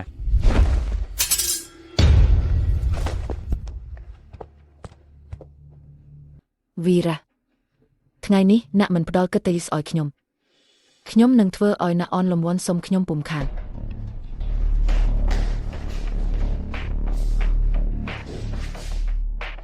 ជួយខ្ញុំផងបើកដៃចេញ រតនាអ្នកបើខ្ញុំចេញអ្នកចង់ធ្វើអ្វីវីរ៉ានឹងមកជួយខ្ញុំឆាប់នេះហើយអ្នកជាមនុស្សអាក្រក់ វីរឥឡូវនេះគាត់ប្រហែលជាកំពុងលេងសើចជាមួយសុខាទៀតហើយតើធ្វើពុតអ្វីខ្ញុំជាប្តីអនាគតរបស់អ្នកតាមពិតថ្ងៃនេះខ្ញុំនឹងឲ្យអ្នកដឹងអ្នកណាជាម្ចាស់ពិតប្រាកដរបស់អ្នកបើខ្ញុំចេញ វីរ៉ា រត់នាណាហ៊ានណាស់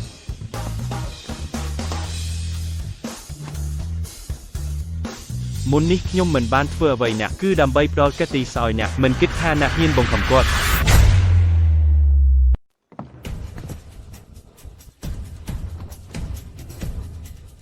ពីមុនខ្ញុំមិនបានធ្វើឲ្យអ្នកខូចទេគឺដើម្បីថែរក្សាមុខមាត់អ្នកមិនគិតថាអ្នកហ៊ានបង្ខំនាងដល់ថ្នាក់នេះទេ ចរិយាក៏ជាប្រពន្ធកំណត់របស់ខ្ញុំដែរខ្ញុំប៉ះនាងគឺជារឿងធម្មតាអ្នកគ្រាន់តែជាអ្នកថែរក្សាស្មោកគ្រោកមានសិទ្ធិអីបញ្ជាខ្ញុំអ្នកមិនខ្លាចខ្ញុំប្រាប់ឪពុកខ្ញុំទេឲ្យអ្នកមិនសុខ ប្រពន្ធអំណត់តាមខ្ញុំមិនតន់យកព្រមទេមិនអាចរាប់បានទេចំណែកឪពុកអ្នកអាចឲ្យគាត់មករកខ្ញុំតាមចិត្ត ខ្ញុំរងចាំ ឥឡូវនេះ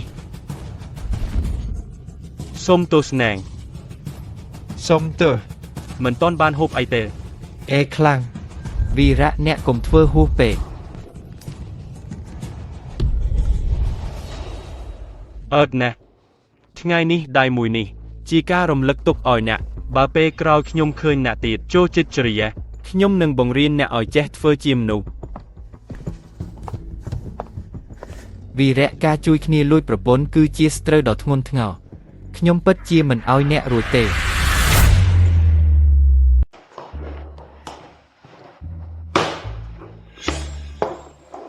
មក plus Vamer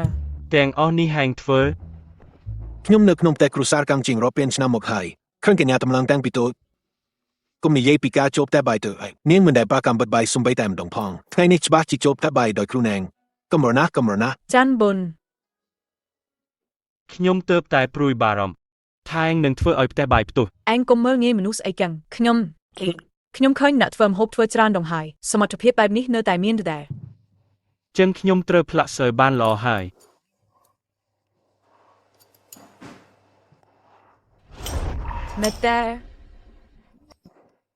មិនអាក្រក់ទេណាឆ្ងាញ់ជាងអាហារតាមភោជនីយដ្ឋានទៅទៀត ទឹកមែននេះ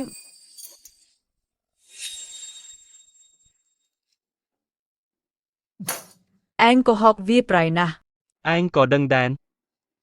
ហេតុអីវាខ្ញុំ ចាំគុំណាំអី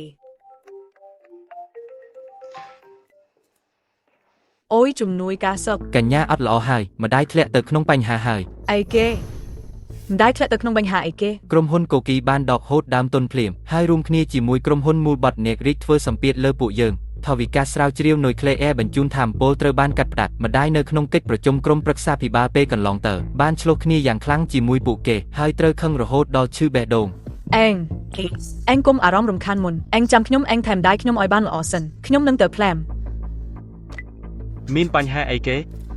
វីរៈម្ដាយខ្ញុំធ្លាក់ទៅក្នុងបញ្ហាហើយ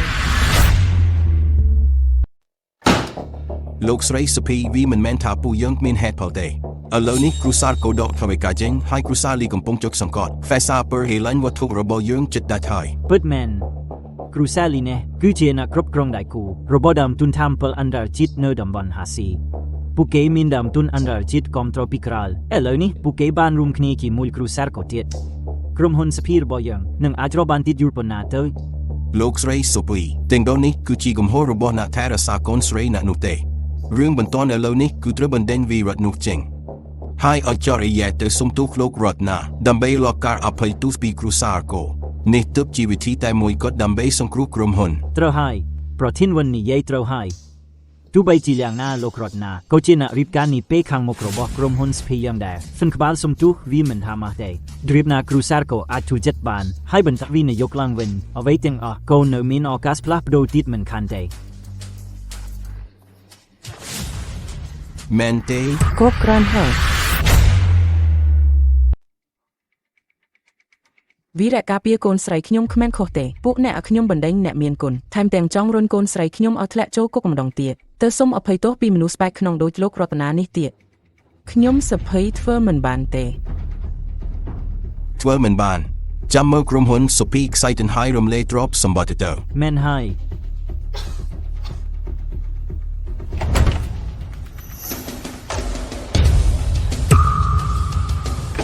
អូពុកយ៉ាងនេះហើយនៅក្រៅទ្វារខ្ញុំមានក្រុមមួយស្រែកហៅលយស្រែកឲ្យគេលោកកូនស្រីដើម្បីគេឈ្មោះហ៎ វីរៈជួយយ៉ាពួកអ្នកមកធ្វើអីនៅទីនេះ ម៉ាក់មានអីទេជំនួយការសុខទូរស័ព្ទមកប្រាប់ខ្ញុំថាក្រុមហ៊ុនមានបញ្ហាម្ដងទៀត អ្នកគឺវីលែមែនទេ មែនត្រូវហើយខ្ញុំគឺវីរៈមែន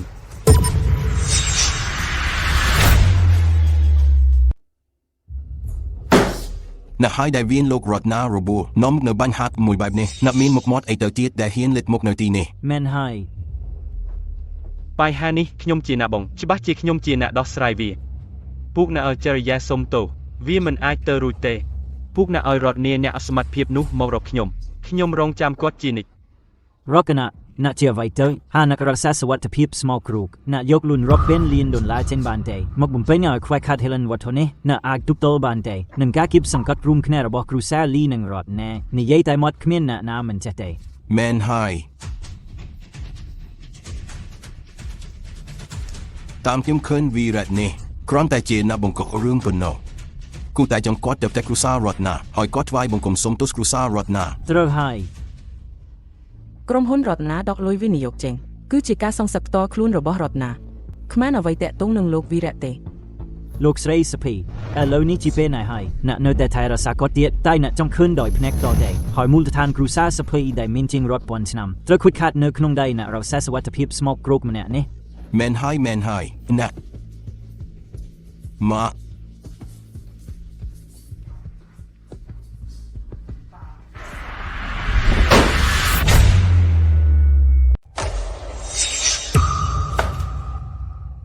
ឈប់ឆ្លោះគ្នាទៅហើយចាំងដោះស្រាយបញ្ហាកុំឲ្យគ្រូសាសុភីទៅថ្កល់ទៀត បើអញ្ចឹងមានវិធីណាល្អជាងទៀតមែនហើយ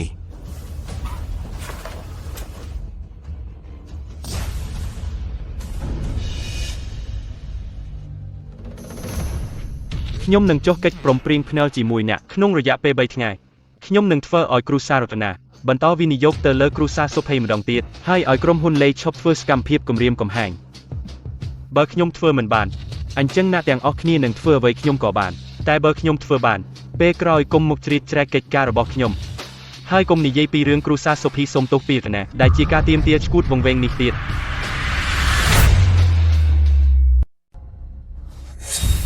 តាខ្ញុំមិនខុសទេអញគ្រាន់តែជាអ្នកថែរក្សាម្នាក់ទេហ៊ានមកចុះកិច្ចព្រមព្រៀងភ្នាន់ជាមួយពួកយើងគូក្បាលឯងមិនមានបញ្ហាទេណា វីរ៉េតអេងដឹងថាងនេះយ៉ាងអីដែរទេក្រុមហ៊ុនអត់ណាជាសក្តិសមនៅក្រុងសវណ្ណហើយលោករតនានោះសពបើមែងជាខ្លាំងទៀតអេងមានសិទ្ធិលេបានធ្វើឲ្យគាត់វិនិយោគម្ដងទៀតគុំគិតថាអេងចេះមិនអាចគុំតិចហើយអាចធ្វើអ្វីបានតាមចិត្តនេះជាពិភពអាជីវកម្មមិនមែនកន្លែងសម្រាប់អេងមកវិញសម្ដែងខ្លួនទេ នឹងហើយទៀតផងត្រឹម3ថ្ងៃបើគាត់ធ្វើបានខ្ញុំនឹងនៅមុខមនុស្សទាំងអស់ទំពេញកិច្ចព្រមព្រៀងនេះចុន ចុះហើយពុកអ្នកចុះឬកុំចុះបើមិនចុះទេគុំមកប្រុសព្រុសនៅទីនេះ វីរៈកុំឆាប់ខឹងគ្រួសាររតនាមានឥទ្ធិពលខ្លាំងឥឡូវនេះគាត់សហការជាមួយគ្រួសារលីទៀតកិច្ចព្រមព្រៀងភ្នាល់នេះសម្រាប់អេងគ្មានផលប្រយោជន៍អីសោះ ចឹងខ្ញុំដឹងខ្លួនខ្ញុំជាអ្នកថែរក្សាម្នាក់មិនខ្លាចទេពុកអ្នកភៀខុនទាំងអស់មិនមានស្មារតីក្លាហានតិចសោះឬ អេង ល្អខ្ញុំនឹងណៅជាមួយយ៉ាងម្ដងក្នុងរយៈពេល3ថ្ងៃណាប់មិនអាចធ្វើបានទេចឹងគុំថាយើងបានមេត្តាទានណាយ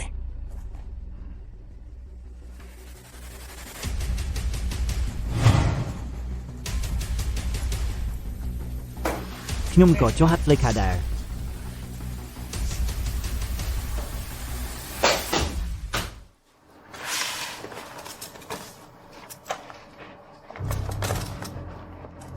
លោកស្រីសូភីជរិយាសូមឲ្យខ្ញុំទទួលខុសត្រូវកិច្ចការនេះក្នុងរយៈពេល3ថ្ងៃខ្ញុំពិតជានឹងផ្ដល់ឲ្យពុកអ្នកចម្លើយដែលពេញចិត្ត វីរ៉ាខ្ញុំជឿជាក់លើអ្នក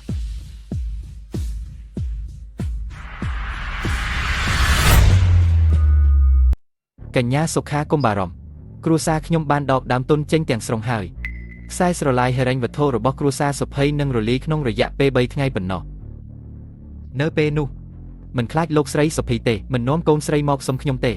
ល្អណាស់ ស្នាមដៃដ៏ស្មោះត្រង់របស់លោករតនាគ្រូសាលីរបស់ខ្ញុំនឹងចងចាំវាគ្រាន់តែពួកយើងចូលរួមគ្នាទទួលបានបច្ចេកវិទ្យានុយក្លេអ៊ែររលីដែលគ្រប់គ្រងបានខ្សែស្រឡាយថាមពលទាំងមូលនឹងស្ថិតនៅក្រោមការគ្រប់គ្រងរបស់យើងនៅពេលនោះមិនត្រឹមតែកញ្ញាចរិយាសូម្បីតែគ្រូសាសុភីទាំងមូលក៏នឹងក្លាយជារបស់លោករតនា អរគុណកញ្ញាសុខាជាមុនសិនហើយវីរៈចរិយាពួកអ្នកហ៊ានប្រឆាំងនឹងខ្ញុំនេះជាលទ្ធផល ការគណនារបស់លោករតនាគួរឲ្យចាប់អារម្មណ៍ណាស់ វីរអ្នកចូលមកដោយរបៀបណាផ្ទះខ្ញុំមានប្រព័ន្ធសន្តិសុខដែលល្អបំផុតអ្នករក្សាសុវត្ថិភាពទៅណា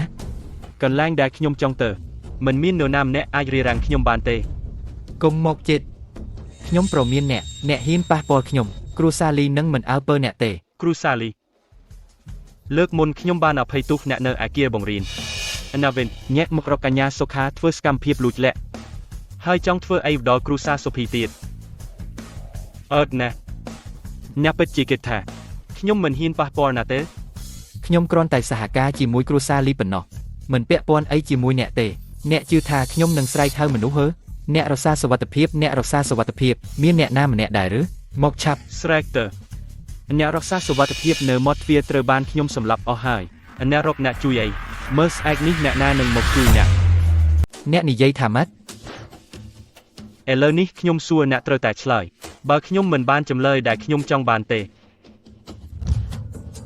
ដែលរបស់ខ្ញុំនឹង សូមអភ័យទោសវីរទេវីរៈខ្ញុំខុសហើយខ្ញុំដឹងថាខ្ញុំខុសពិតប្រាកដ អណាខុសនៅណាខ្ញុំមិនគូសហការជាមួយគ្រួសារលីទេដើម្បីប្រឆាំងនឹងគ្រួសារស៊ីនហើយកាន់តែមិនគួរមានគំនិតមិនស្អាតស្អំចំពោះកញ្ញាចរិយាទៀតផងទាំងអស់នេះគឺសុខាគឺគ្រួសារលីបង្ខំខ្ញុំបើខ្ញុំមិនស្ដាប់ពាក្យគ្រួសារគូក៏នឹងរលីបាត់ដែរ គ្រូសាលីទីស្នាក់ការកណ្ដាលរបស់ពួកគេនៅឯណាគ្រឹះស្ថានសំខាន់លាក់ខ្លួននៅទីណានៅភ្នំថ្មិញនេះលើភ្នំមានឧទ្យានគ្រួសារលីមួយនោះហើយជារោងពិតប្រាកដរបស់ពួកគេខ្ញុំដឹងត្រឹមប៉ុណ្ណេះទេពិតប្រាកដ ល្អបំផុតអ្នកត្រូវតែនិយាយពាក្យសម្ដីពិតបើមិនដូច្នេះទេខ្ញុំនឹងត្រឡប់មកជួបអ្នកវិញដើម្បីចែក អាលងងពីក្រោយគ្រួសារលីគឺជាគ្រួសារគុនបុរាណដែលមានអាយុកាលរាប់រយឆ្នាំនៅផ្ទះមានអ្នកប្រើកម្លាំងច្រើនណាស់វីរអ្នកហ៊ានទៅរកបញ្ហាជាមួយគ្រួសារលីខ្ញុំរងចាំមើលអ្នកត្រូវគេកាប់សម្លាប់អស់ អីចឹងត្រឡប់ទៅប្រាប់ឪពុកអ្នកវិញក្នុងរយៈពេល 3 ថ្ងៃសងប្រាក់ទៅឲ្យក្រុមហ៊ុនស៊ីនវិញតាមផ្លូវដើមហើយសុំទោសចំពោះក្រុមហ៊ុនស៊ីនជាសាធារណៈបើអ្នកហ៊ានលេងសើចជាមួយខ្ញុំ បាទពិតជានឹងធ្វើតាម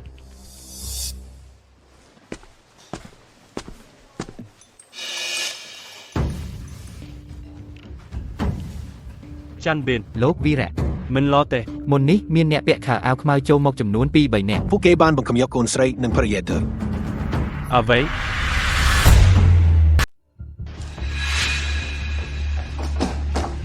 លោកស្រីប្រគៀនសពី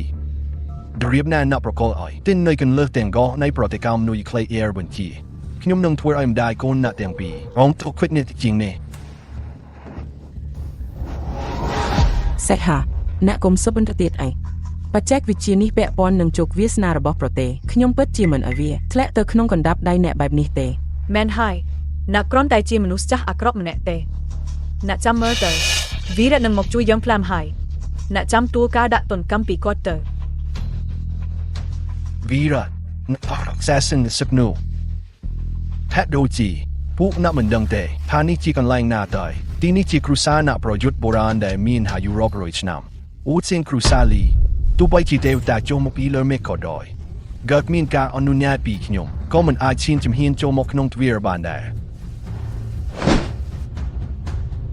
នេះជាមជុលបាញ់វិញ្ញាណដែលគ្រូសាលីយើងបានបន្សល់ទុកតាំងពីបុរាណនៅពេលដែលវីត្រូវបានចាក់ចូលទៅក្នុងរាងកាយវានឹងធ្វើឲ្យចាប់យ៉ាងខ្លាំង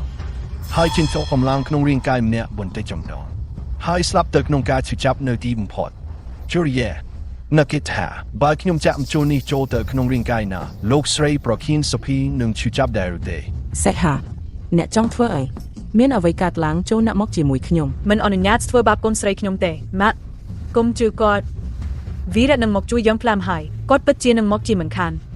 រងรู้สึกគូណានរណាហ៊ានចូលមកក្នុងឧទ្យានគ្រូសាលីដោយគ្មានការអនុញ្ញាត ចេញបើមិនចេញនឹងត្រូវស្លាប់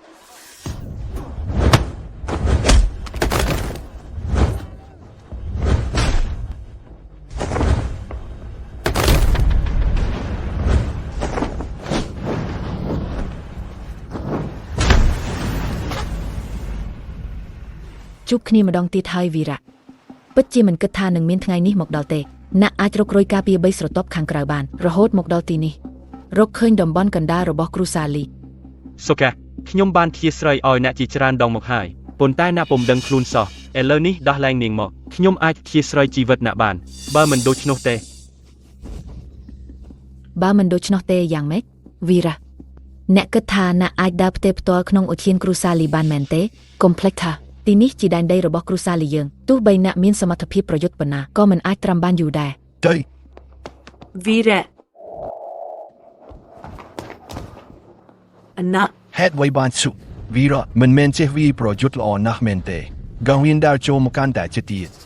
ខ្ញុំនឹងកាត់អ្នកស្រីនេះកុំស្លាប់នៅចំពោះមុខណា វីរៈកុំខ្វល់ពីខ្ញុំជួយសង្គ្រោះម៉ាក់ខ្ញុំវិញ ស៊ីហាអ្នកយកស្ត្រីមកធ្វើជាលុយកាក់អ្នកមិនខ្លាចបាត់បង់មុខមាត់គ្រូសាកូនវកទេ សេចក្ដីថ្លែងនូរបស់គ្រូសាពិភពសមត្ថភាពប្រយុទ្ធបុរាណ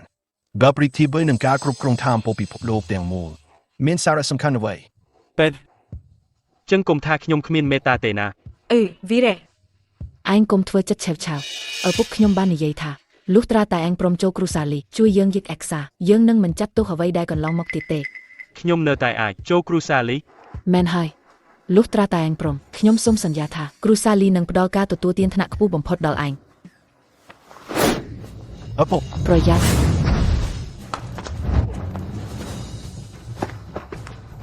មិនអីទេណា នេះគឺអាវុធសម្ងាត់ស្ទីលវីបុលជាជំនាញឯករបស់វីបុលរស់ម៉ៃអញធ្វើមិនបានទេ ឯងស្គាល់គ្រូខ្ញុំ គ្រូឯង អូយកហើយវីរៈខ្ញុំគួរតែគិតដល់តាំងពីដើមទៅហើយអញគឺកូនរបស់ចន្ទវីរៈបុន ឯងនិយាយអី ឯងស្គាល់ឪពុកខ្ញុំ មិនត្រឹមតែស្គាល់ទេចនទ្វីរៈបុនជាសាច់ញាតិរបស់ខ្ញុំកាលពីមុនជាទេពតានៃពិភពសមត្ថភាពប្រយុទ្ធបុរាណដែលមិនធ្លាប់មាន100ឆ្នាំម្ដងយើងបានហាត់ប្រាណជាមួយគ្នាស្និទ្ធស្នាលដូចបងប្អូនសោកស្ដាយណាស់គាត់ក៏ដូចជាគ្រូចាស់របស់ខ្ញុំដែលជាប់និច្ចចាស់និងចង់លាក់ខ្លួននៅតែម្នាក់ឯងគាត់ដឹងថាខ្ញុំកំពុងបង្រួមកម្លាំងពិភពសមត្ថភាពប្រយុទ្ធបុរាណដើម្បីគ្រប់គ្រងតាមពិភពនិងផែនការដ៏ធំតែគាត់ចង់រារាំងខ្ញុំដូច្នេះខ្ញុំត្រូវតែដេញផ្ញើគាត់ទៅនៅពេលដែលខ្ញុំតាមសម្លប់ដែរយ៉ាងមេងឆ្លាតណាស់បានប្រឡាយជីវិតញ៉ាំងចេនទៅមកវិបុលរស្មីធ្វើឯងដែលជាត្រីរត់របួសររៀនមានជីវិតរហូតមកដល់ថ្ងៃនេះ អញ្ចឹងហើយដែលជាណាក់សម្រាប់ឪពុកម្ដាយខ្ញុំ ពុតហើយកាលពីមុនឪពុកអ្នកបានរសាគ្រប់ខនចាស់ដែលរត់នៅស្ងៀមស្ងាត់និងថែរក្សាភាពត្រឹមត្រូវហើយក៏បានព្យាយាមរៀបរៀងគម្រោងដ៏ទំនើបរបស់ខ្ញុំមិនសម្លាប់គាត់ទេតែគូទុកឲ្យគាត់រំខានទេ20ឆ្នាំក្នុង20ឆ្នាំនេះខ្ញុំបានឆ្លងកាត់គ្រោះថ្នាក់ទទួលរងទុក្ខវេទនាអញ្ចឹងហើយដែលណានៅទីនេះ ឈប់ចុះវីរៈដើម្បីម្ដាយកូនគ្រូសាស៊ីមប្រឆាំងនឹងគ្រូសាលីទាំងមូលវាសមនឹងណាក់ទេតាមសមត្ថភាពរបស់ណាក់បើសិនជាចូលរួមគ្រូសាលីនោះពិភពលោកនឹងងាយស្រួលបាន អញ្ញាឈប់ម៉ែអ្វីដែលអ្នកនឹងពុកអ្នកបានធ្វើទោះបីជាកំទេចឆ្អិនក៏មិនសមនឹងការសង្គ្រោះដែរអ្នកនៅតែហ៊ានប្រាប់លក្ខខណ្ឌជាមួយខ្ញុំថ្ងៃនេះគឺជាថ្ងៃស្លាប់របស់ពូកណាស់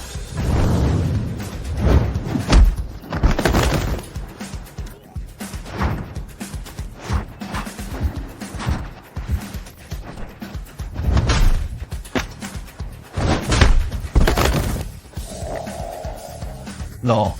ដល់ហេតុថាជីកូនអ្នកចាស់ខ្ញុំនឹងសម្លាប់អ្នកមុនបន្ទាប់មកពិសាហើយពូនៅឪពុកកូនទៅនោះជួបអ្នក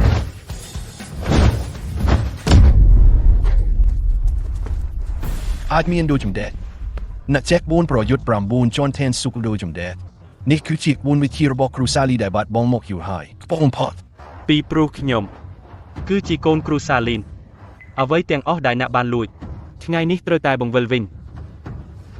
ការវីនេះដើម្បីពុកខ្ញុំការវីដៃនេះដើម្បីម្ដាយខ្ញុំ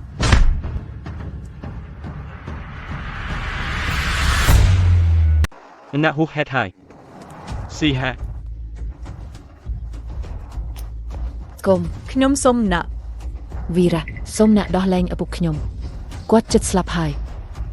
ខ្ញុំសុំណាក់ទោះបីណាក់ពិតជាបានសងសឹកការនេះឪពុកម្ដាយណាក់ក៏មិនអាចរស់ឡើងវិញបានដែរ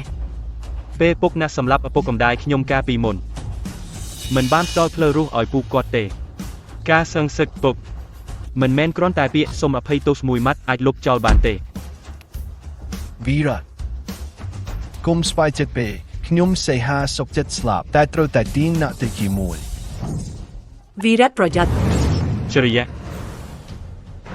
ជរិយា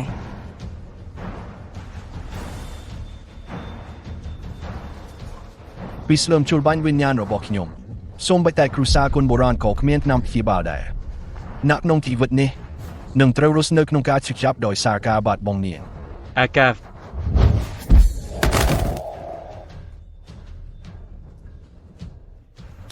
ឪពុក ជរិយា អ្នកមានអីទេកុំធ្វើឲ្យម៉ាក់ភ័យ ចរិយា វីរៈកុំខ្វល់ពីខ្ញុំ អ្នកកុំបារម្ភមានខ្ញុំនៅទីនេះខ្ញុំមិនឲ្យអ្នកមានបញ្ហាទេ វីរៈអ្នកចង់បើតំចូលពីស្ចេងមិនបានទេចូលពលគ្រោះថ្នាក់ណាស់បើស្រុបចេញដោយអន្តរប្រវេសអ្នកក៏នឹងពលដែរ គ្មានពេលវេលាទៀតទេជុលបាញ់វិញ្ញាណនេះពេលចូលដល់សរសៃបេះដូងនឹងគ្មានវិធីគ្រោះថ្នាក់ទៀតទេខ្ញុំមិនអើពើច្រើនទេ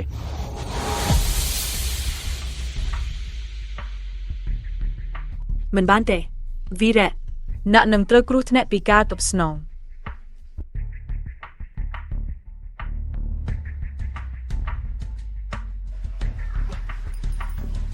បានហើយ ខ្ញុំបាននិយាយហើយ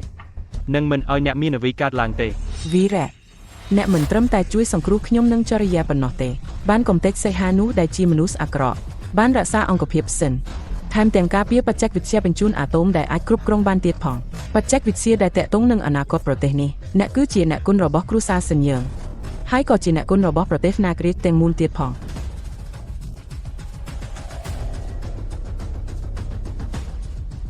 នាំកញ្ញារបស់អ្នកនឹងសាកសបស៊ីហាចាក់ចេញពីប្រទេសអ្នកគ្រីតបើជន់ចូលមកវិញត្រឹមតែកន្លះចំហានសម្រាប់មេនអរអ៊ូ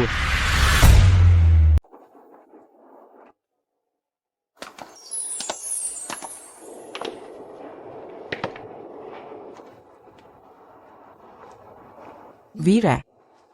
ខ្ញុំបានប្រកល់កូនស្រីពេជ្ររបស់ខ្ញុំហើយនឹងអនាគតគ្រួសារសិនទៅឲ្យអ្នកហើយ សូមអ៊ីមកុំបារម្ភខ្ញុំវីរៈក្នុងជីវិតនេះពិតជានឹងមិនធ្វើឲ្យនាងខកចិត្តឡើយ